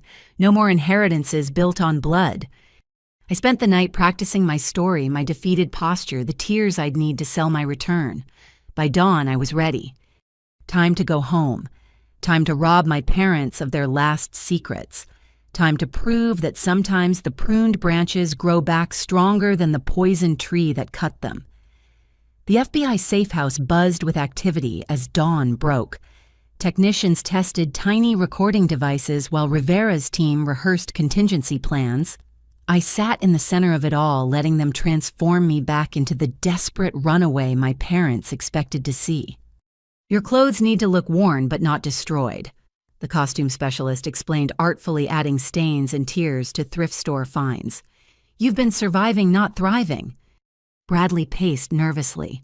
"I still think this is too dangerous. What if they drug her? What if they have weapons?" "Every agent in the city will be within 2 minutes of the house," Rivera assured him. "The moment she says our safe word, we move in." "What's the safe word?" I asked.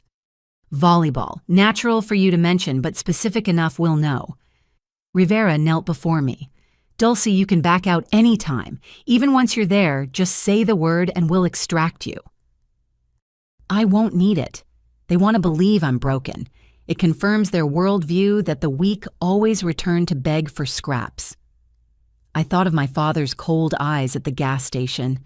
They'll be so satisfied they won't look closely. The tech team fitted me with 3 separate recording devices, one in my shoe, one sewn into my bra, and one disguised as a button. "Redundancy," the lead tech explained. "If they find one, we still have audio." By noon, I was ready. The plan was simple: approach the house around 2 p.m. when my mother would be home alone. Play the traumatized child who'd learned her lesson. Get to my room, retrieve Emma's hidden documents, and get out. "Your grandmother confirmed the house layout hasn't changed," Rivera said, showing me blueprints. Your room is exactly as you left it.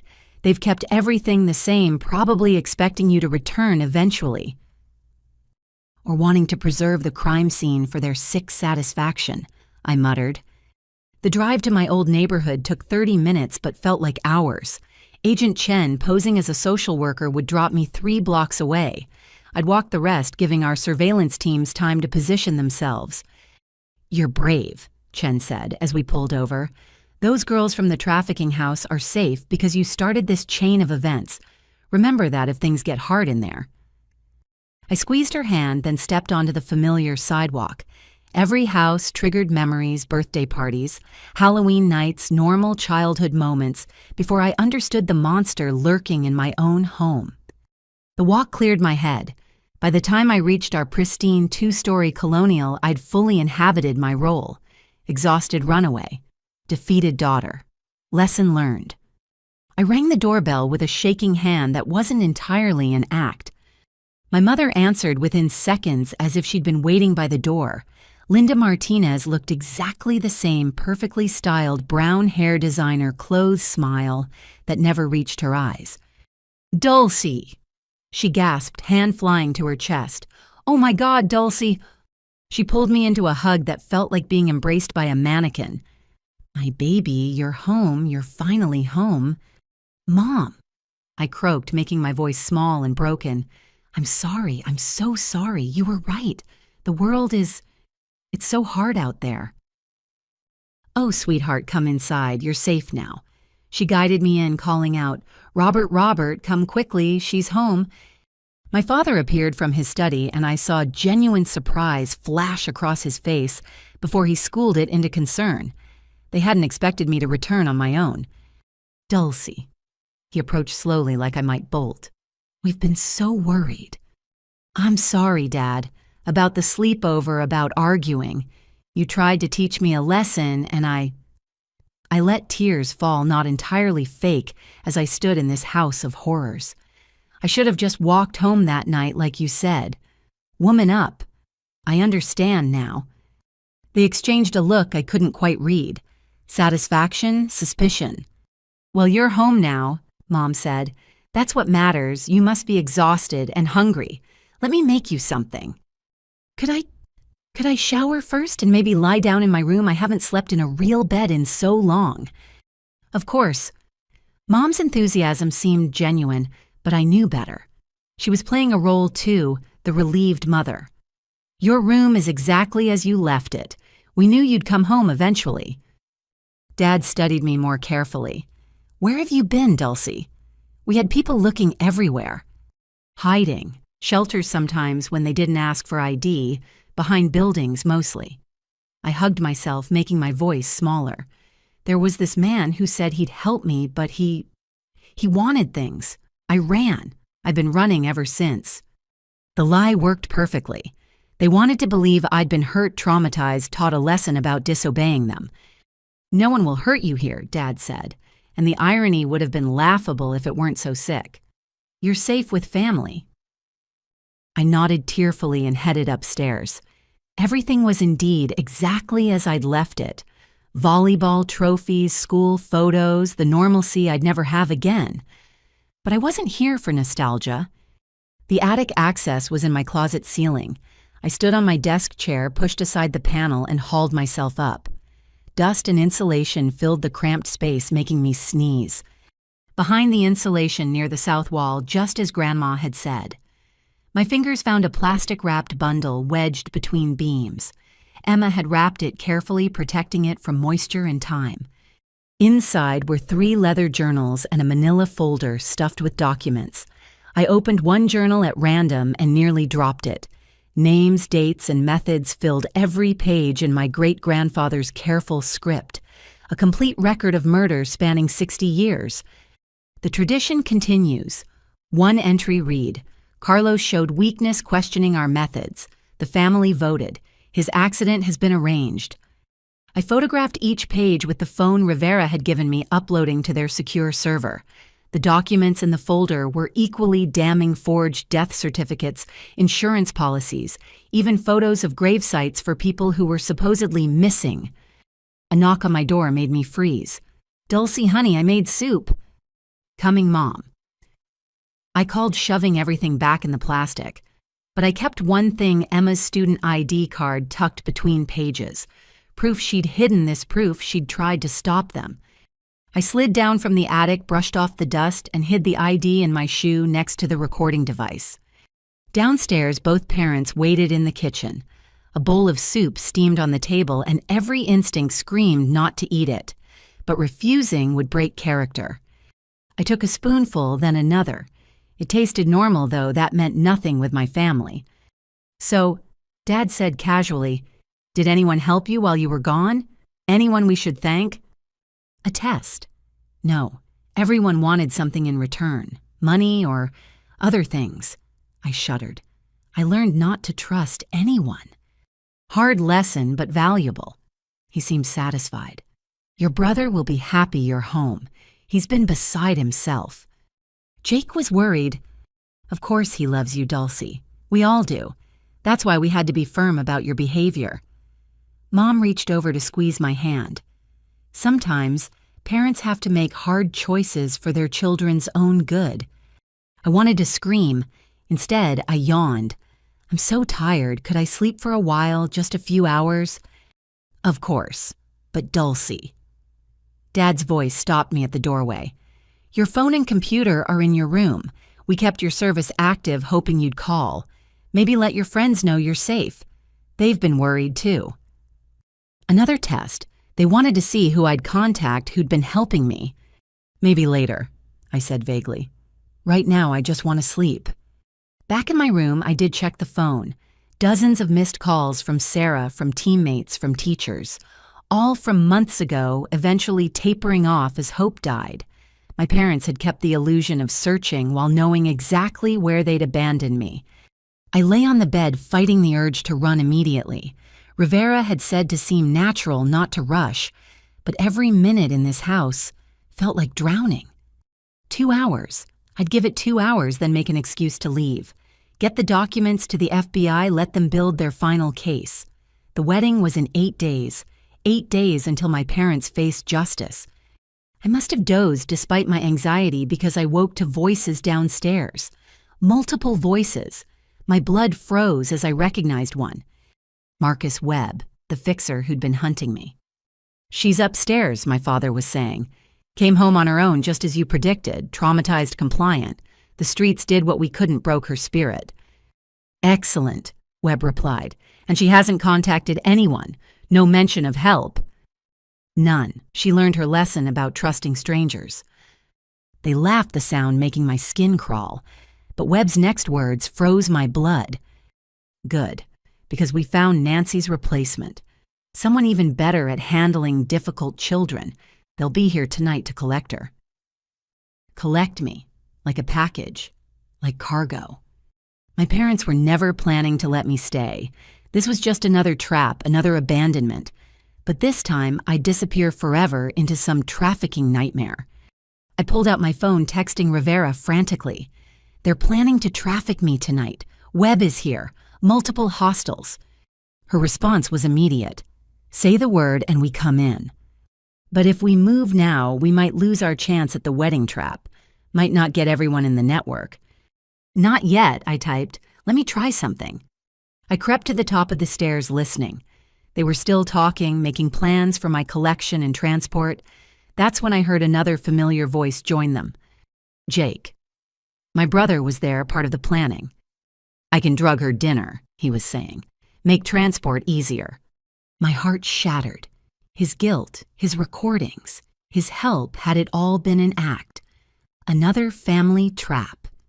But then I heard something else, a slight emphasis on certain words. "I can drug her dinner, make transport easier." He was warning me, speaking louder than necessary, ensuring I'd hear from upstairs. Jake was still playing his dangerous game, walking the tightrope between helping me and maintaining cover. I made my decision. Slipping back to my room, I grabbed the few things that mattered: Emma's ID, my evidence photos uploaded to the FBI cloud. Then I opened my window just as I had 1,000 times, sneaking out for legitimate teenage reasons. The tree outside had grown since my childhood escapes, making the descent easier. I dropped to the ground, adrenaline overriding the pain in my ankles. "Volleyball," I whispered into my hidden mic. "Volleyball, volleyball, volleyball." Then I ran.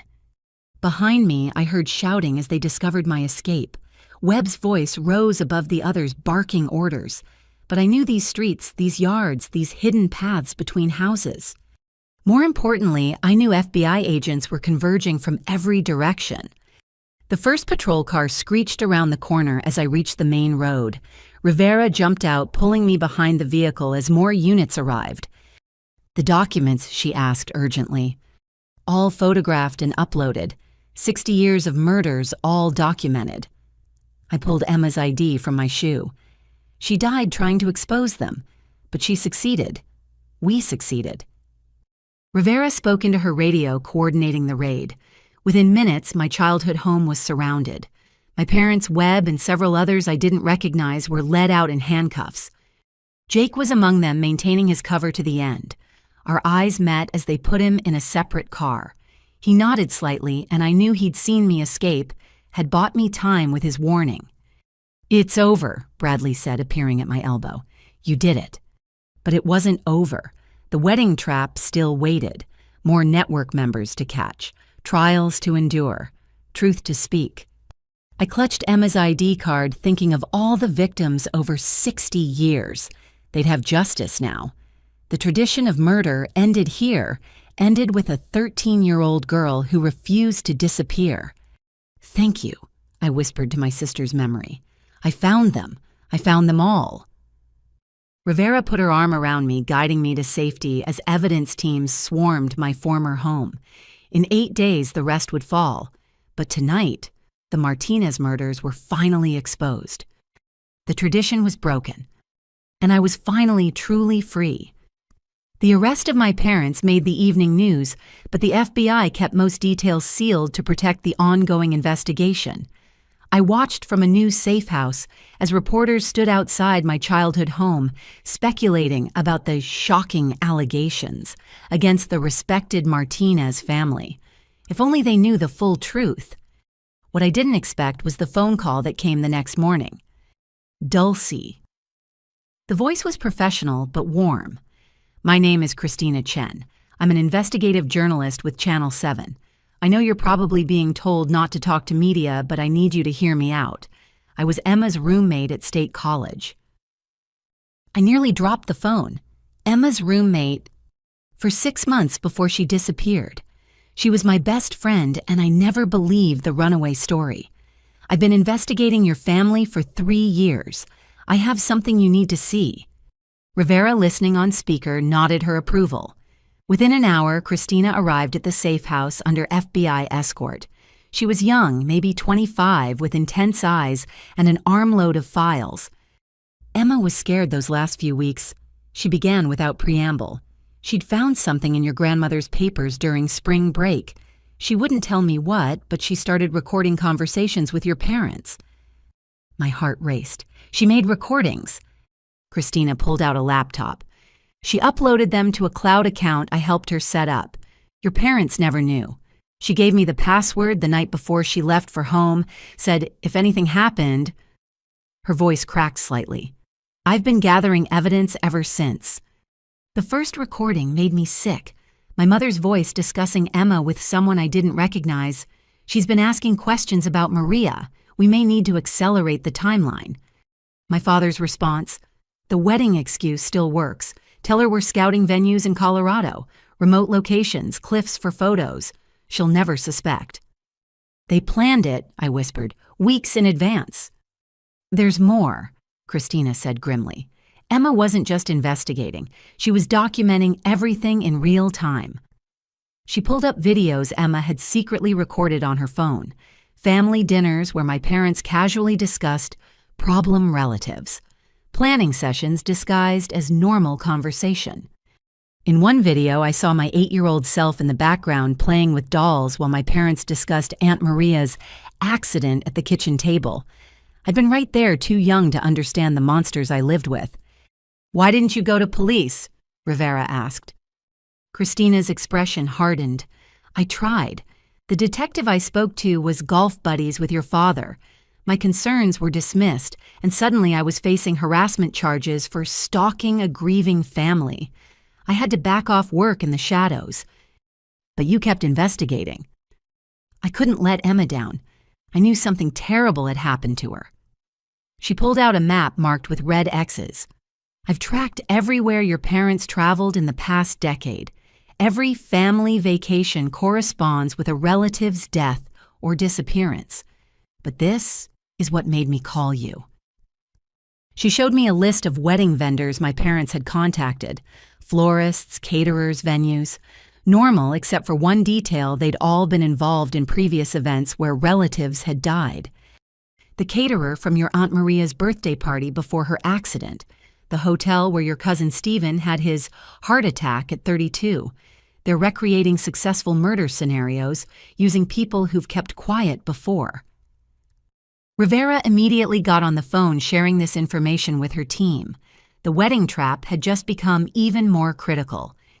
There's something else, Christina said, turning to me. I want to run an exclusive story. Tonight. Let the public know what's really happening before your parents' lawyers can spin it. Absolutely not, Rivera said. We can't compromise the investigation. Actually, I said slowly, what if we could use this control the narrative before my parents do? Bradley, who'd been quiet until now, leaned forward. She has a point. Your parents are well connected. Their lawyers are probably already working on a counter-narrative. Troubled teen makes wild accusations. Grief-stricken parents wrongly accused. But if the truth comes out first, I looked at Christina. You have Emma's recordings, her videos, proof this goes back years. Rivera made more phone calls. An hour of heated discussion with her superiors followed. Finally, she turned back to us. We'll allow a limited interview. No details about the wedding operation, nothing that compromises ongoing investigations. Focus on Emma on the historical pattern. Make it clear this isn't just about you, it's about decades of murders. Christina set up her equipment in the safe house living room. She was gentle but thorough, walking me through my story. The abandonment, the discovery of the pattern, finding allies who believed me. When we got to Emma, I broke down. She tried to stop them. She knew they were killers and tried to gather evidence. They murdered her for it. I looked directly at the camera. My sister died trying to protect future victims. I'm finishing what she started. Christina asked about the documents I'd found, careful not to reveal specifics. Is it true there's evidence going back generations? 60 years of murders, all documented. My family has been killing relatives for inheritance money since my great-grandfather's time. They call it the tradition. And you were to be their next victim. I thought about the gas station, the trafficking plan, all the ways they'd tried to erase me. I was supposed to disappear like the others, but I survived. I found people who believed me. And now the truth is coming out. The interview would air at 6 p.m., carefully edited by FBI media liaisons. But Christina saved her biggest revelation for the end of our session. I've been in contact with other families, she said. Other people who lost relatives to suspicious accidents, who were told they were crazy for questioning it. 12 families, Dulcie, all connected to yours through marriage or business, all with similar stories. She showed me letters, emails, messages from people who'd suffered losses they couldn't explain. A pattern of death that spread beyond blood relatives to anyone who got too close to the Martinez family's secrets. Will they come forward? I asked. They're scared, but seeing you speak out, it might give them courage. Christina packed up her equipment. Your bravery might save lives, Dulcie, future victims who would have been targeted. That evening, I watched my interview from yet another safe house surrounded by FBI agents and my small circle of protectors. Seeing my face on screen felt surreal, but Christina had done a masterful job weaving in Emma's recordings and evidence to create an undeniable narrative. The public response was immediate and overwhelming. Within an hour, justice for Emma was trending. Other victims' families began sharing their stories. The Martinez family narrative was crumbling under the weight of truth. My phone, a new secure one, buzzed with a text from an unknown number. Rivera checked it before showing me. "You did good, kid. The truth needed to come out. Jay." Jake somehow messaging from federal custody, still looking out for me in whatever way he could. But the media storm brought unexpected consequences. By morning, 3 more suspects had fled, apparently warned by the broadcast. The wedding guest list was shrinking as co-conspirators panicked. "We're moving up the timeline," Rivera announced. "The wedding trap happens in 3 days. Can you handle testifying that soon?" 3 days to prepare for facing a room full of killers. 3 days until the final confrontation. "I'll be ready," I said. Christina's story had opened the floodgates. More journalists picked up the thread. Documentarians called. The secret massacre my family had conducted for decades was finally in the light. But exposure meant danger, too. That night, someone tried to break into the safe house. FBI agents stopped them, but the message was clear. The cornered killers were desperate. After the trial, Rivera said, "We're putting you in full witness protection. New identity, new life far from here." I nodded, understanding. Dulcie Martinez would have to disappear after all. But unlike my family's victims, I'd vanish into safety and freedom, not death. The girl from the gas station was about to help bring down a murder dynasty. Emma would have been proud. The federal courthouse looked like a fortress the morning of the wedding trap operation. FBI agents, U.S. Marshals, and local police created layers of security. Media vans lined the streets, reporters broadcasting live about the trial of the century that was actually an elaborate sting operation. Inside, I sat in a witness waiting room wearing a bulletproof vest under my dark blue court outfit. Rivera checked her earpiece, constantly coordinating with teams at the actual wedding venue 40 miles away. "Your parents' lawyers filed 17 motions this morning," Bradley informed me. "Everything from dismissing charges to claiming mental incompetence on your part. All denied." "Are they here?" I asked. "In custody transport. They'll be brought in once we're ready." He paused. "Jake's here too. He's been moved to our witness list." My heart leapt. He's testifying against them. With his recordings and inside knowledge, he's our star witness after you. Bradley smiled grimly. "Your parents don't know yet. They think he's here to support them." Rivera's earpiece crackled. "Wedding guests are arriving at the venue. Team 2 confirms visual on 15 targets." The plan was elegant. While the high-profile hearing drew media attention, the wedding was proceeding as planned at an isolated resort. Family members who'd fled after my interview had been told the hearing was a distraction, that the real plan continued. FBI agents posed as staff wedding guests, even the bride herself. "Courtroom's ready," Rivera announced. "Remember Dulcie, we need to keep them focused here while the venue team works. Tell your story, take your time. Every minute counts." I was led through secure hallways to the courtroom. It was packed journalists, victims' families, curiosity seekers. I spotted Mrs. Patterson in the gallery, Christina with her notepad, even Marcus in a borrowed suit. My army of supporters all here to witness the end. Then I saw them. My parents in orange jumpsuits and shackles seated at the defense table. They looked smaller somehow, their power stripped away. Mom's perfect hair was flat, Dad's commanding presence reduced to slumped shoulders. Our eyes met across the room. My mother's expression cycled through emotions, surprise, rage, and something that might have been fear. My father just stared as if trying to intimidate me into silence even now. "All rise," the bailiff called. "The Honorable Judge Patricia Hawkins presiding." Judge Hawkins was known for her no-nonsense approach to organized crime. She'd overseen RICO cases, mob trials, conspiracy networks, perfect for untangling 60 years of family murders. "Ms. Martinez," the prosecutor began after opening statements, "please tell the court about October 15th of this year." I spoke clearly, letting every word carry through the silent courtroom. The argument about the sleepover, the drive to the gas station, my father's cold command to woman up. the abandonment that started my journey to this moment. Objection! My parents' lawyer interrupted. Hearsay, speculation. My clients were engaged in reasonable parenting.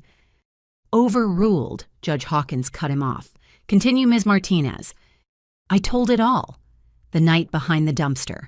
Mrs. Patterson's rescue. The discovery of the pattern.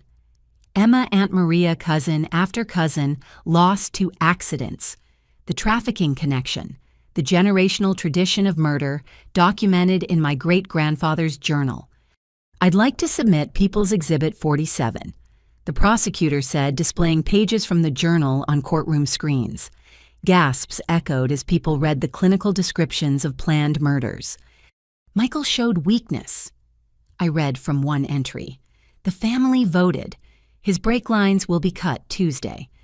This was written 3 days before my great-uncle died in a car accident. My mother's lawyer tried interrupting repeatedly, but Judge Hawkins shut him down each time. The evidence was overwhelming, undeniable. 2 hours into my testimony, Rivera got a message. She showed it to the prosecutor, who smiled grimly.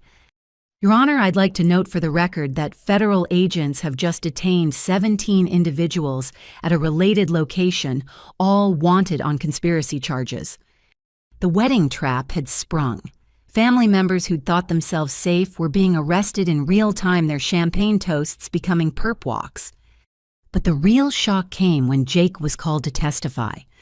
State your name for the record, the prosecutor instructed.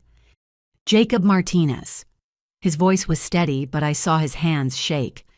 And I'm here to testify against my parents for murder conspiracy and 60 years of family tradition that ends today. The courtroom erupted. My parents' lawyer jumped up, screaming about privilege and coercion. My mother actually stood shouting, "You ungrateful," before marshals forced her down. Jake pulled out a small recorder. I've been documenting my family's crimes for 2 years. What you're about to hear is my parents discussing their murder plans. The recordings played in devastating clarity. My parents discussing Emma's death like a business transaction, planning my abandonment, celebrating successful murders. Most damning was a conversation from just last week. Mom's voice, "If Dulcie surfaces at the trial, we have backup plans. The judge, the prosecutor, even that journalist, all problems can be solved." Dad's response, "The tradition continues no matter what. We have people in place." "Bailiffs secure the defendants," Judge Hawkins ordered sharply. Extra marshals surrounded my parents. "Your Honor," the prosecutor said, "given this evidence of ongoing conspiracy and threats against court officials, the government requests immediate protective custody for all witnesses and enhanced security measures." Granted, this court is in recess. Marshals sweep this building. Nobody leaves until cleared. The security sweep found 2 individuals in the gallery with weapons. Both were connected to my family's network. The tradition had nearly claimed more victims in the very halls of justice. When court resumed, my mother made one last desperate play. She stood, tears streaming down her face, the first genuine emotion I'd seen from her in years. "Dulcie, please," she cried. "We're your parents. We love you. This is all a misunderstanding. These people have poisoned you against us. Come home, baby. Let us explain." I met her gaze steadily. "You left me at a gas station to die. You murdered Emma. You killed dozens of family members for money. The only poison in our family is the tradition you upheld. You ungrateful little—" Her mask finally slipped completely. "We gave you everything, private schools, nice clothes, a future, and you betrayed us for what to end up some nobody in witness protection. You could have inherited millions." "Millions built on murder," I replied. "I'd rather be a nobody with a clean conscience than a rich killer like you." Judge Hawkins had heard enough. Based on the evidence presented, including verified recordings, documented conspiracies spanning 60 years, and the ongoing threat to witnesses, this court finds sufficient cause to proceed with all charges. The defendants will be held without bail. But the biggest surprise was yet to come. As marshals prepared to lead my parents away, the courtroom doors opened. a woman in a wheelchair was brought in, her face scarred but unmistakable to those who knew her. "Your Honor," the prosecutor said, "the government would like to introduce one more witness. Emma Martinez, previously thought deceased, recovered from an attempted murder by her parents 5 years ago." The courtroom exploded. I couldn't breathe, couldn't think. Emma alive. But I'd mourned her, carried her memory like a sacred weight. My sister, scarred in a wheelchair but gloriously alive, met my eyes across the room. "Hi, baby sister," she mouthed. I ran to her, collapsed beside the wheelchair, sobbing as her arms wrapped around me. She was real, solid, alive. "I'm sorry," she whispered. "I had to stay hidden until we could get them all, but I watched over you, always." My parents were screaming their lawyers, shouting about mistrial and manufactured evidence. But nothing could stop the truth now. "She survived the push off the cliff," the prosecutor explained to the stunned courtroom. "Hikers found her, got her to a hospital.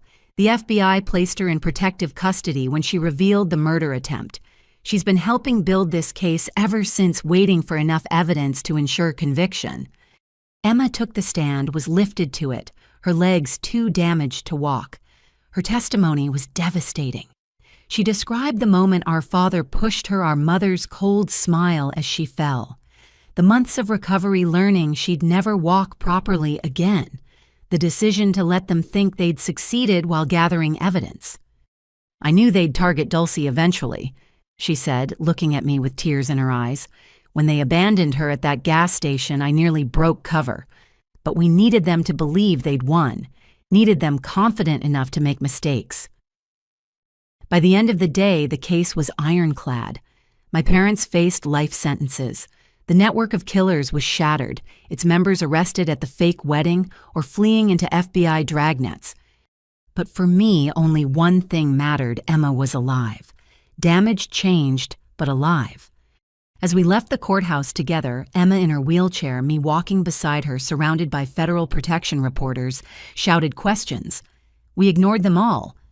"So," Emma said as we reached the secure van, "ready to disappear again, this time together?" I squeezed her hand. Together sounds perfect. The tradition was broken. The killers were caught. And against all odds, both Martinez sisters had survived to see justice done. Our parents had tried to prune us from the family tree. Instead, we'd cut out the rot and planted something new, a future free from murder lies and the poisonous tradition that nearly destroyed us both. The safe house felt different with Emma there. For 3 days after the court hearing, we barely left each other's sight. I kept touching her hand, her face, making sure she was real. 5 years of grief don't just evaporate because someone walks back into your life, even if they wheel in. "Stop staring at me like I'm going to disappear," Emma said over breakfast, her voice carrying the gentle mockery I'd missed so much. "I'm not going anywhere, Dulcie. I thought you were dead. I mourned you. My voice cracked. "I used your memory as motivation to bring them down." "I know." Her expression softened. "Agent Rivera showed me everything. The girl who got left at a gas station became a warrior. I'm so proud of you." But there was still so much I didn't understand. That evening, with Rivera and Bradley present to fill in gaps, Emma finally told her whole story. "I'd been investigating for months before that trip," she began. "Found the journals you eventually discovered documented the pattern. I was planning to go to the FBI the Monday after that weekend. But Sunday morning, Mom suggested a family drive to look at wedding venues in Colorado." "For whose wedding?" "Mine, supposedly. They'd decided I was getting too independent, too dangerous. The wedding story was covered just like with Jake." Emma's hands clenched in her lap. "The cliff overlook was beautiful," romantic Mom said. "Perfect for photos. Dad kept positioning me closer to the edge, talking about the view." She paused, taking a shaky breath. I saw it in his eyes the moment before he did it. Just emptiness. Like I was a problem to solve, not his daughter. I tried to dodge, but he was too fast. The push sent me over. "How did you survive?" "Luck. Branches. A ledge about 20 feet down caught me, broke the fall into segments. But my legs..." She gestured at the wheelchair. Shattered. Spine damaged. The hikers who found me said I was unconscious for hours. Rivera took over. The hospital contacted us when Emma woke up. She was terrified her parents would come finish the job, insisted we check their alibis. When we discovered they'd already reported her as a runaway, filed insurance claims, we knew she was telling the truth. But why not arrest them then? I asked. No evidence, Emma said bitterly. My word against theirs. They'd played grieving parents perfectly, even had witnesses who'd seen them searching the area after I wandered off. Without more proof, it would have been dismissed as a troubled teen's desperate lie. So the FBI hid you. Witness protection off the books. New name, new life, intensive physical therapy. Emma's smile was sad. Sarah Chen, that's what they called me. I watched from afar as our parents collected my life insurance, played the victims. Wanted to scream the truth, but knew they'd just kill more people if I surfaced. Bradley pulled out a tablet showing surveillance footage. Emma's been our silent partner for 3 years. Every lead I developed, she verified. Every pattern you found, she documented first. When you survived their abandonment attempt, she nearly broke cover. I was watching the library cameras, Emma admitted. Saw you go in that first morning limping and scared. It took 3 agents to stop me from going to you, but Rivera convinced me if we waited, if you could gather evidence independently, we'd have 2 witnesses instead of 1. You let me think you were dead. I'm sorry. Tears ran down Emma's face. But Dulcie, if you'd known I was alive, would you have fought so hard? Would you have dug so deep? Your genuine grief and anger made you unstoppable, made you believable. Even our parents couldn't dismiss you as a conspirator because you truly thought I was gone. I wanted to be angry but couldn't. She was right. My pain had driven me to take risks a hopeful person wouldn't have taken. There's more, Rivera said. Emma didn't just hide. She's been building a legal case, studying law through correspondence courses. She's 3 months from a degree. I'm going to prosecute them, Emma said fiercely. Every conspirator, every enabler. I'll spend the rest of my life making sure no family suffers like ours did. The tradition dies with our generation, but justice continues. Together, I asked. If you'll have me, though you might not once you hear the rest. Emma looked uncomfortable. I've been in contact with someone you know, Marcus. My head snapped up. What? After he helped you that first night, I made sure he found that youth shelter. Anonymous tip about a bed opening up small cash donation to get him started. I couldn't help you directly, but I could help the boy who saved you. You've been watching over both of us. All of us. Jake too. Those donations he made to runaway shelters, I suggested them through intermediaries, guided him toward redemption. Even Mrs. Patterson, when the library faced budget cuts last year, an anonymous grant saved the youth programs. Couldn't let the woman who sheltered you lose her ability to help others. I stared at my sister, seeing her clearly for the first time. Not just a victim who survived, but a guardian angel working from the shadows. You built a network to counter theirs, I breathed. Someone had to. Our family spent 60 years creating a murder machine. I've spent 5 years building a justice network to destroy it. She rolled closer to me. But I'm tired of shadows, Dulcie, ready to step into the light. The question is, what do you want? Witness protection means new identities, new lives. We can disappear together, start fresh anywhere. I thought about it. Dulcie Martinez, the volleyball player with normal teenage problems, was gone. The girl who'd survived the gas station was gone too. In their place sat someone harder, sadder, but infinitely stronger. What about everyone else, Marcus, Mrs. Patterson, Christina?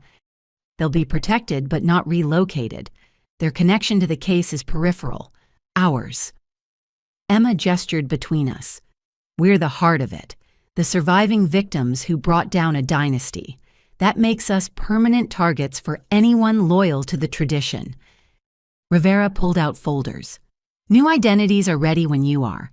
Sisters still, but with a different last name, different history. College applications, job references, everything you need to build real lives. What about testifying the trials? Video testimony, sealed depositions. You've already given us everything we need. The rest is just procedure. Rivera smiled. You've done your part. Time to let the justice system do its job. That night, Emma and I stayed up talking, filling in 5 years of gaps. She told me about the physical therapy the nights she'd cried wanting to contact me, the strange freedom of being legally dead. I told her about the gas station, Marcus's kindness, Mrs. Patterson's basement sanctuary. We compared notes on our parents' crimes, marveling at how we'd both followed similar investigative paths. You know what the sick part is, Emma said around 3 a.m. I think they were proud when you survived the gas station. Not happy, but proud. You proved you were a true Martinez, ruthless enough to endure anything. Except I used that ruthlessness against them. The ultimate irony. They created their own destroyer by trying to destroy you. She yawned. Though I guess I helped. Those survival skills, that determination you got, that from knowing you had a sister who loved you even if you thought I was gone. Don't you dare take credit for my badassery, I mock protested. I earned every bit of it behind that dumpster. We actually laughed for the first time since reuniting. It felt strange but necessary, like using atrophied muscles. By morning we'd decided. New names, new city, new lives, but together. The Martinez sisters would vanish, replaced by 2 young women with unremarkable backgrounds and remarkable resilience. One condition, I said as Rivera prepared our relocation paperwork. We stay involved in the trials. Video testimony, depositions, whatever's needed. Our parents stole 60 years of lives. We owe those victims justice. And after, Emma asked. After we live. Really live. Not just survive or hide, but build something good. Maybe help other victims of family violence. Use what we've learned. I squeezed her hand. The tradition ends, but our story continues. Rivera handed us our new documents. Different names, but the same unbreakable bond. We'd been forged in abandonment and murder attempts tempered by years apart, but emerged stronger than our parents could have imagined. Ready? Emma asked as federal marshals prepared to drive us to our new lives. Together, I responded. Always. The girl abandoned at the gas station was gone. The girl who died on a cliff was gone. In their place, 2 sisters rolled and walked toward a future free from tradition, but full of purpose. Our parents had tried to prune us from the family tree. Instead, we'd become seeds carried on the wind, ready to plant something entirely new. The wedding still happened in a way. 3 weeks after Emma's dramatic court appearance, Jake married Amanda Torres in a small ceremony at the Federal Detention Center, where he was being held for his own protection. I watched through a video link from our secure location, Emma beside me in her wheelchair. "Do you, Jacob Martinez, take this woman to be your lawfully wedded wife?" the chaplain asked. "I do," Jake said, his voice steady despite the circumstances. It should have been absurd, a wedding in a jail visitor room, the groom in custody, FBI agents as witnesses. But when Amanda said her vows, her voice carried something I hadn't expected, genuine emotion. Jake Moy Rivera explained later that day visiting our temporary safe house has been instrumental in unraveling the network. His recordings combined with what you and Emma provided have led to 47 arrests so far. 47, Emma breathed. The tradition was bigger than just your family. Connected families across 5 states, all running similar operations. Your parents were regional leaders in a murder syndicate that's operated since the 1960s. Rivera pulled out her tablet, showing us charts that look like corporate hierarchies. 60 years of murders, all connected, all following the same playbook your great-grandfather wrote. The revelation should have shocked me, but I was beyond surprise. Of course it was bigger. Evil that's systematic doesn't exist in isolation. "What about Amanda?" I asked. "Jake's wife, she's really FBI." Rivera smiled. "That's what makes this interesting. She was undercover, yes, assigned to get close to Jake 2 years ago, but But she fell in love with him, Emma finished. Classic. More complicated than that. Rivera pulled up Amanda's file. Agent Torres specialized in infiltrating organized crime families. She was supposed to gather evidence on Jake, flip him if possible. Instead, she discovered he was already documenting crimes, wrestling with guilt, trying to find a way out. The video link crackled back to life. Jake and Amanda sat across from each other at a metal table, holding hands despite the handcuffs. "I need to tell you something," Amanda was saying, "about why I really stayed." Jake tensed. "If this is where you reveal you're pregnant or dying or—" "No." She laughed, surprising them both. "Nothing that dramatic. I stayed because I saw who you really were, not the killer your parents wanted, not the coward you believed yourself to be. I saw a man trying to break a generational curse." "I let them kill Emma," Jake said flatly. "You were 15 and terrified. You've punished yourself every day since." Amanda leaned forward.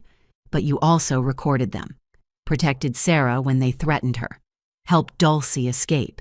You've been fighting them the only way you knew how." Watching my brother's face crumble, I felt my own anger softening. He'd been trapped in the same family web, just caught differently than Emma and me. "The deal Rivera offered," Amanda continued. "Take it. Testify, serve your time, then disappear with me. We can build something better." "What kind of life is that for you, married to a convicted conspirator?" "A real life, honest for the first time." She squeezed his hands. "I've spent 5 years pretending to be someone else. I'm tired of lies. Aren't you?" Emma gripped my hand as we watched. Our brother, complicit but repentant, guilty but not irredeemable, sat at his own crossroads. "Yes," Jake finally whispered. "God, yes." Rivera turned off the feed, giving them privacy.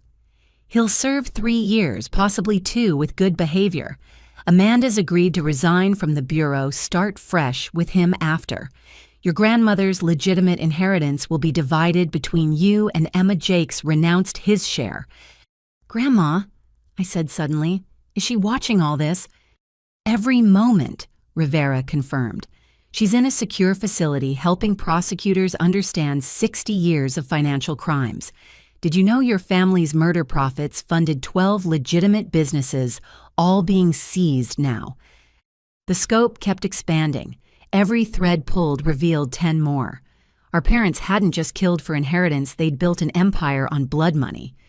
That evening, a package arrived through secure channels. Inside was a letter in Jake's handwriting. "Dulcie and Emma, I don't expect forgiveness. I failed you both in unforgivable ways, but I want you to know every recording I made, every document I preserved, I did thinking of you, hoping someday it might protect you or bring you justice." Amanda helped me see that redemption isn't about erasing the past, but building a better future. I'll spend whatever time I have left doing that. The tradition dies with us. Let something better grow. Your brother, if you'll still have me, Jake. Emma read it twice, then looked at me. "What do you think?" I paused, sorting through complicated emotions.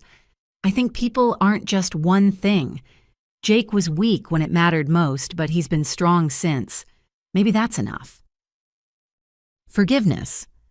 Not yet, maybe not ever completely, but acknowledgement that he's trying, that I can do." Rivera's phone buzzed. She checked it and smiled. "Speaking of trying, Marcus sends his regards. He's starting community college next month. Wants to become a social worker. Help street kids like you. Helped him." "I helped him," I laughed. "He saved my life that first night." "And you saved his by exposing the trafficking ring, the shelter he's at. It only had funding because the FBI redirected seized assets from your family's crimes. Full circle." Everything connected. Every action rippled outward. Our parents' evil had created unexpected good survivors, helping survivors, justice funding redemption. "There's a request from Christina Chen," Rivera continued. "She's working on a documentary about generational trauma and breaking cycles of violence. Wants to interview you both whenever you're ready." "After," Emma said firmly. After the trials, after we're settled, this story needs an ending before it becomes history. But I wondered if stories like ours ever really ended.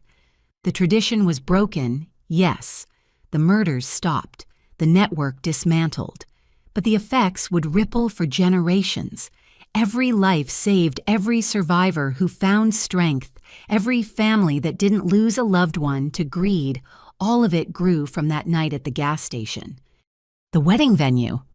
I asked suddenly. The trap one. What happened to it? Rivera grinned. Funny story. The FBI had to pay for the whole fake wedding to maintain cover. Beautiful venue, top shelf, catering the works. So after arresting everyone, we donated the reception to a local foster kids organization. Figured abused children deserved something beautiful after what your family put them through.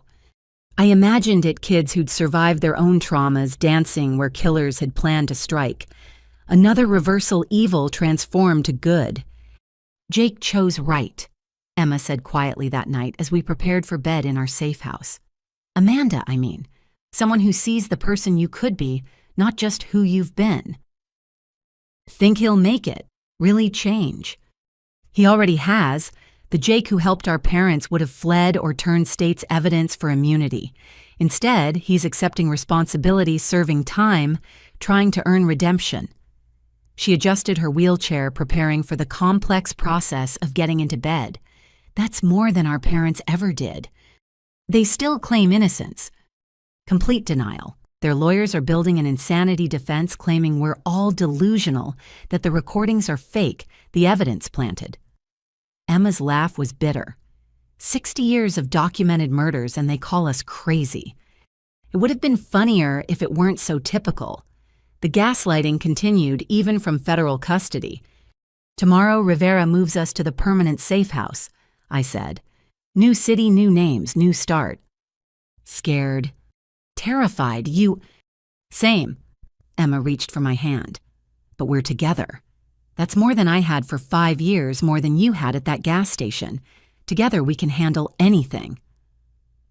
She was right. The girl who'd slept behind a dumpster could handle a new identity. The girl who'd survived a cliff could handle a new city. Together, the Martinez sisters, whatever names we wore, could handle whatever came next. The wedding that was meant to be a killing ground had become a symbol of redemption. Jake and Amanda's strange love story proved that even in the darkest families, choice remained possible. People could choose love over loyalty to evil truth, over profitable lies. As I fell asleep in my last night as Dulcie Martinez, I thought about transformations. Gas stations becoming starting points, dumpsters becoming shelters, victims becoming warriors, a wedding of death becoming a celebration of justice. Tomorrow we'd be new people in a new place, but tonight we were still sisters who'd survived the unsurvivable and exposed the unthinkable. The tradition was dead. Our transformation was just beginning. The FBI conference room in Washington, D.C. looked like a war room. 8 months had passed since Emma and I entered witness protection, but Rivera had summoned us back for something big. Maps covered every wall, red strings connecting photos of faces I recognized, and many I didn't. "Ladies," Rivera said as we entered, Emma rolling me walking beside her. "Thank you for coming. We needed you to see this." Assistant Director Coleman, a man who looked like he'd aged a decade in the months since taking our case, gestured at the displays. "Your testimony didn't just break your family's murder ring. It shattered an entire network we didn't know existed. 63 families across 12 states," another agent explained, "all running variations of the tradition. Your great-grandfather wasn't the originator. He learned it from a group that's existed since the 1800s. They called themselves the Gardeners." Emma and I exchanged glances. The scope kept growing. "Gardeners?" I asked. "Pruning the family tree," Coleman said grimly, "keeping it healthy by removing weak branches. What started as a few wealthy families eliminating inconvenient heirs became a sophisticated network. They shared methods, alibis, even killers for hire." Rivera pulled up a presentation. Thanks to your evidence and testimony, we've arrested 207 people, saved an estimated 40 potential victims who were being targeted, seized $800 million in assets built on murder. The numbers were staggering. Our parents were big fish, but in an ocean of predators. Why tell us this? Emma asked. We're supposed to be invisible, building new lives. Because Coleman said, you've become symbols. Other victims are coming forward inspired by your courage. Families who lost loved ones decades ago are demanding investigations. You didn't just expose crimes, you started a movement. He showed us letters, thousands of them. People sharing stories of suspicious deaths, thanking us for giving them hope for justice. Children who'd been labeled troubled for questioning family deaths. Spouses dismissed as paranoid for suspecting murder. We need you to testify before Congress, Rivera said, about protecting vulnerable family members, inheritance law reform, improving how police handle suspicious deaths. Your voices carry weight now. Our voices got us death threats, Emma pointed out. Even in protection, we've had 3 close calls. Which is why we're offering you something different. Coleman pulled out official documents. Full federal witness immunity and protection, but with a twist. Become consultants. Help us identify and prevent family-based murder conspiracies. Use your experience to save others. You want us to hunt killers? I asked. We want you to help us recognize patterns others miss. You survived because you saw what trained investigators didn't. Rivera leaned forward. Dulce, you were 13 and figured out a 60-year conspiracy. Emma, you documented evidence while recovering from attempted murder. Those instincts are invaluable. Emma was already reading the documents. This mentions international connections. The Gardners have chapters worldwide. What you exposed here has victims in Europe, Asia, South America reaching out. Family murder conspiracies, dressed up as tradition, exist everywhere. Coleman's expression was haunted. We had no idea how widespread this was until you made us look. I thought about the math. 200 arrests from our case alone. How many thousands more were out there killing relatives while playing grieving family? I'm in, I said. Emma nodded agreement. There's more, Rivera added. Your parents' trial starts next month. They're still claiming innocence, saying you and Emma manufactured everything. Their lawyers are pushing the narrative that you're disturbed children seeking attention. Let them, Emma said coldly. We have recordings document 60 years of evidence. And something else. Rivera smiled. Other family members have flipped. Cousins who participated in minor roles. Aunts who knew but stayed quiet. 15 family members are testifying in exchange for reduced sentences. Your parents are being abandoned by their own network. The poetic justice wasn't lost on me. They'd taught that family loyalty meant protecting killers. Now that same family was racing to save themselves. That afternoon, we visited the memorial Rivera's team had created, a private garden with markers for every confirmed victim of the Gardners. Emma and I placed flowers at a stone marked Unknown Martinez Victims, silenced but not forgotten. Think any of them tried to fight back? I asked. Definitely. We're just the ones who succeeded. Emma touched her wheelchair. Though success is relative. You're alive, that's success. We're alive, she corrected. That's success. The congressional testimony came 3 weeks later. Emma and I sat side by side. She'd practiced transferring to a regular chair, so we'd appear as equals facing a room full of senators and representatives. Ms. Martinez. Senator Walsh began, then caught herself. I apologize, should I use your protective identity? Martinez is fine, I said. It's evidence of what we survived. We won't let them take our name along with everything else. For 3 hours, we laid out the systematic nature of family murders, how inheritance laws created opportunities, how police dismissed suspicions from young victims, how the foster system became a hunting ground for traffickers connected to killer families. What would have saved your sister Emma? Congresswoman Park asked. Emma answered herself.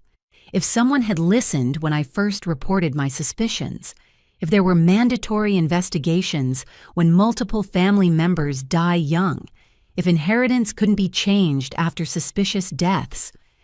And you, Dulcie, if running away didn't automatically make me troubled, if police had to verify parents' claims about their children, if 13-year-olds had somewhere safe to report family abuse without being labeled liars. The committee took notes, asked follow-ups, promised action. Whether they'd deliver remained to be seen, but at least we'd spoken truth to power.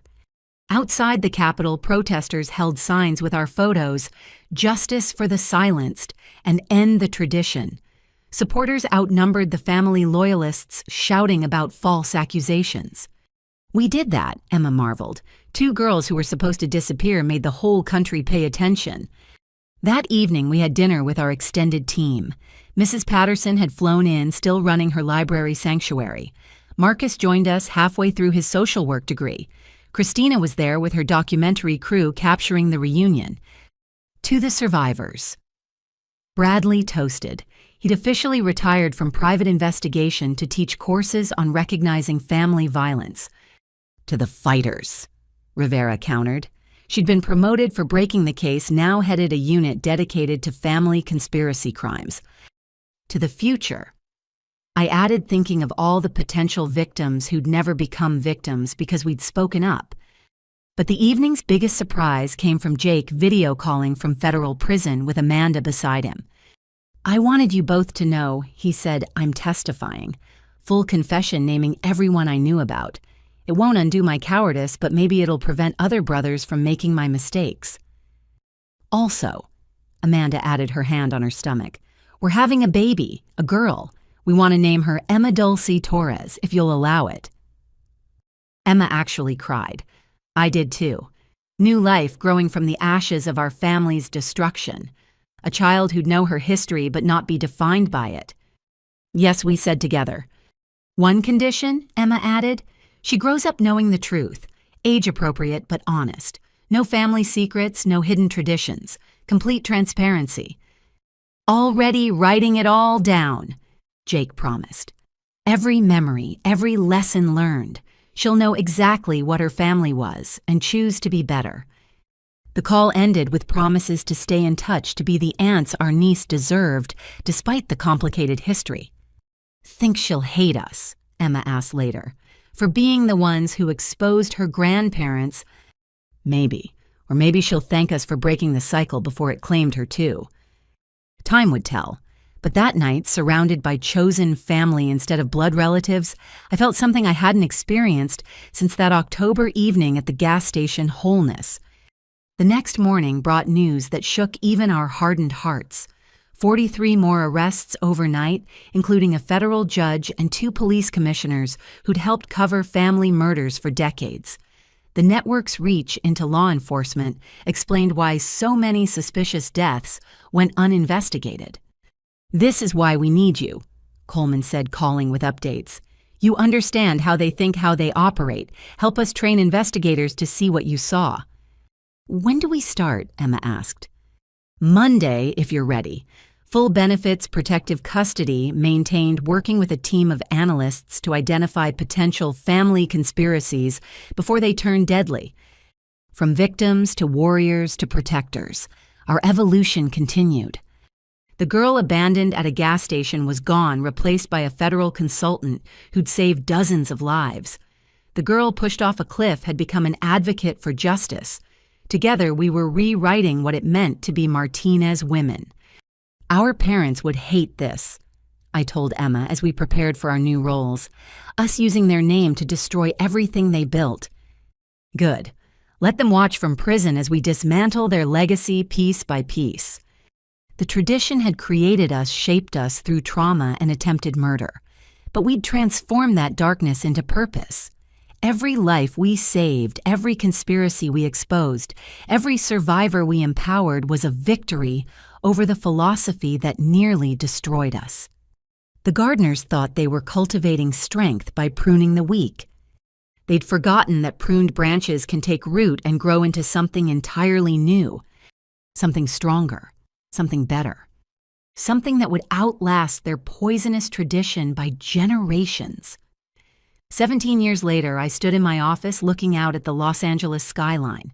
The nameplate on my desk read Director Dulcie Morrison, the identity I'd worn for almost 2 decades. But everyone here knew my real name, my real story. It was required reading for every employee at the Ruth Foundation. The foundation occupied 3 floors of a modern building downtown. What started as a small nonprofit had grown into the nation's largest support network for runaway youth and family violence survivors. 10,000 kids helped and counting. Director Morrison. My assistant's voice came through the intercom. Your 9 o'clock is here. Send them in, Keisha. The door opened to reveal a teenage girl, maybe 14, with the same haunted look I'd once worn. Behind her, one of our outreach counselors nodded encouragingly. This is Alyssa, the counselor said. Found her at Union Station. Says her parents left her there yesterday. They told police she's a chronic runaway. The parallels hit like a punch.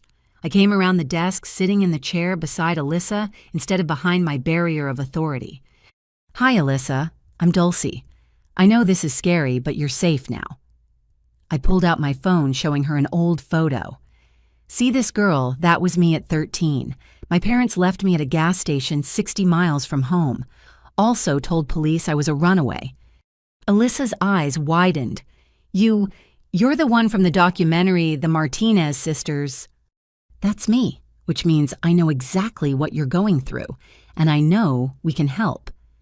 For the next hour, I listened to Alyssa's story.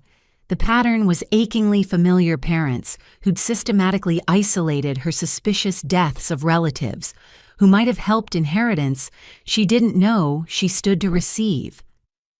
Another family following the tradition, though they probably didn't even know the name. We'll handle this, I promised her. Legal protection, safe housing, and investigators who specialize in family conspiracies. You don't have to fight alone. After Alyssa was settled with our youth counselors, I headed to the conference room. Emma was already there, having rolled in from her office next door, where she served as chief legal counsel. The years had been kind to us both, success and safety aging us gracefully. Another Gardner family, she asked. Looking like it. I've already notified Rivera's team at the FBI. Agent Rivera, now Deputy Director Rivera, had become family over the years. She'd stood as witness at both our real weddings, been there, when Emma's surgery gave her partial mobility, back celebrated every milestone of our rebuilt lives. Speaking of family, Emma said Jake's flight lands at 2. You're still picking them up. Wouldn't miss it. My brother had served his full sentence, rebuilt his life with Amanda in Portland.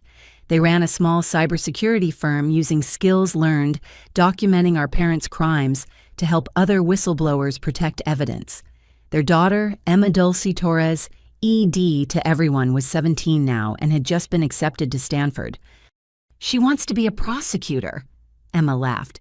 Says Aunt Emma inspired her to fight for justice through law. Better than following the other family tradition. That died with our parents. Robert and Linda Martinez had been convicted on all counts. Life sentences with no possibility of parole. They died in prison within 3 years of each other. Mom from a stroke, dad from what the official report called complications from an altercation with another inmate. The unofficial word was that even hardened criminals didn't tolerate child killers. I'd felt nothing. No grief, no satisfaction, just a quiet closing of a chapter that had already ended the night they drove away from that gas station. Mrs. Patterson called. Emma continued. The library's youth shelter is at capacity again. She's requesting additional funding. Approve it, whatever she needs. Margaret Patterson was 78 now, but still fierce. The library had become a model for community-based intervention, saving countless kids who might otherwise have disappeared into trafficking or worse. She'd won presidential medals for her service, all stemming from the day she'd hidden a scared 13-year-old in her basement. My phone buzzed with a message from Marcus Chen, Dr. Marcus Chen, now running a clinic for homeless youth in Seattle. He'd attached a photo of his latest success story, twin brothers 15, who'd escaped an abusive home and found shelter through the network we'd all helped build. Still saving lives from that first night, Emma observed, reading over my shoulder. We all are. The ripples keep spreading. Christina's documentary had won 3 Emmys and an Oscar. More importantly, it had saved lives by teaching people to recognize the signs of family conspiracies. She still called monthly, working on a follow-up about breaking generational trauma.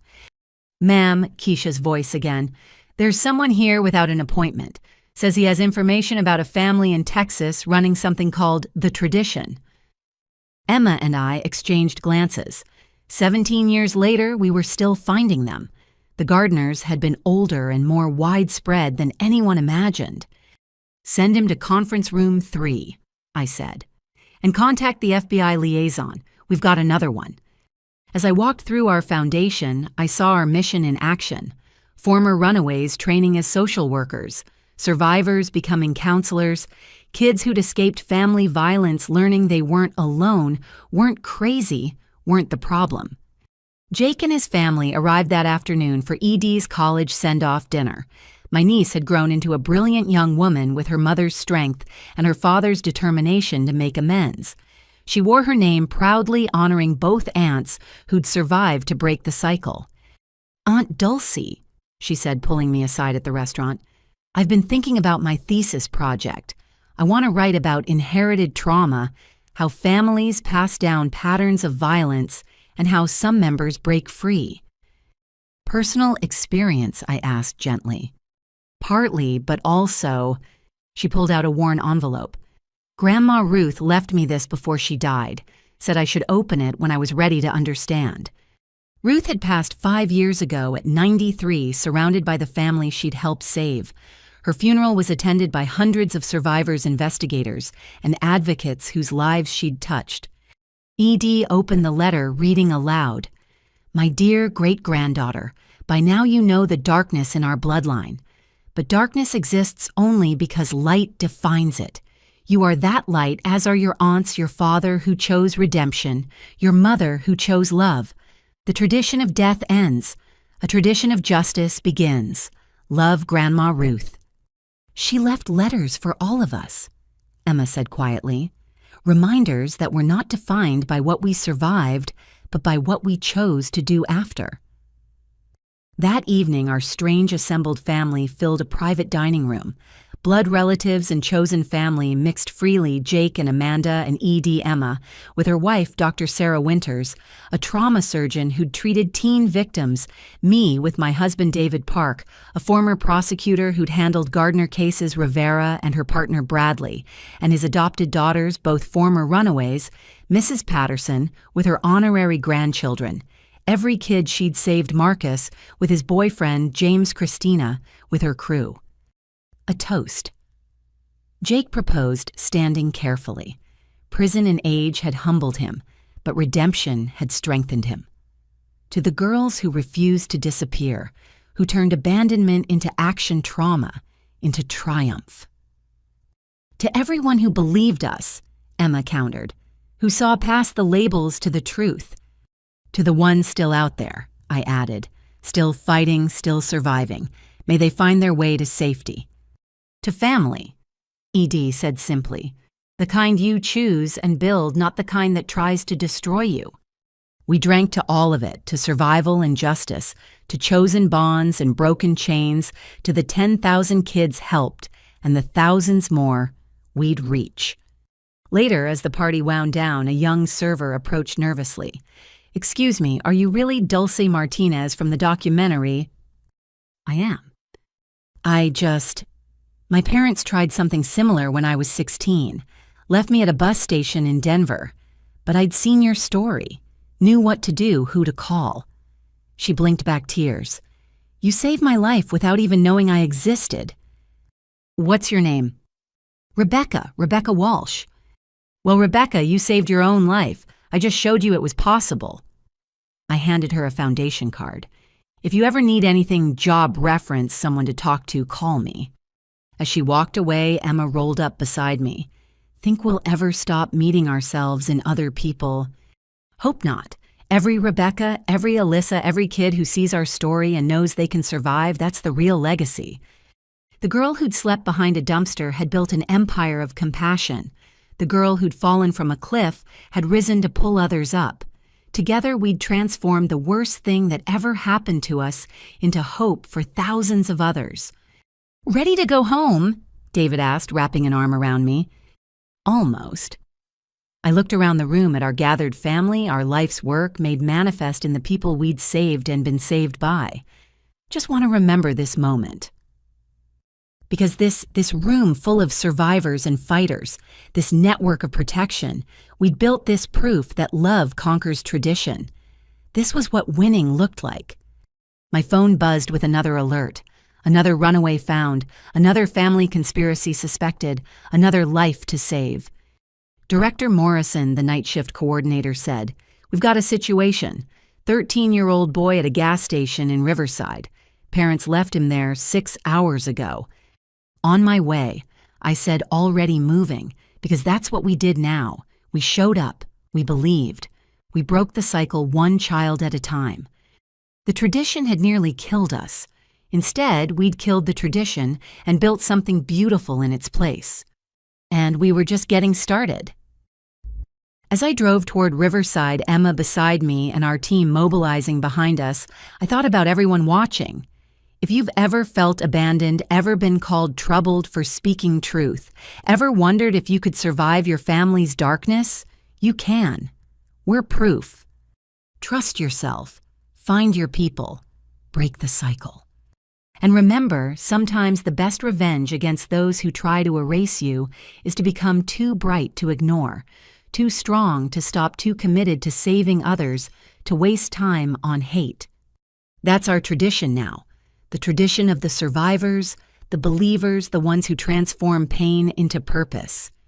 Join us. The world needs more gardeners who cultivate hope instead of death.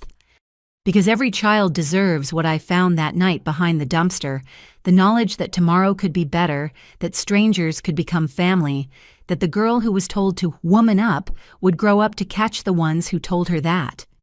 We won. And if you're reading this, fighting your own family's darkness, so will you. Have you or someone you know ever felt trapped by family secrets or toxic traditions? What gave you the strength to break free? Share your thoughts in the comments below. Your story might be the hope someone else needs to hear today. If this story moved you, please like and subscribe to hear more narratives of survival and triumph. Share this with anyone who needs to know they're not alone in their struggle. Together we can break cycles of harm and build traditions of healing. Thank you for joining Dulcie and Emma on their journey from abandonment to triumph. May you find your own path to freedom surrounded by those who truly see and value you.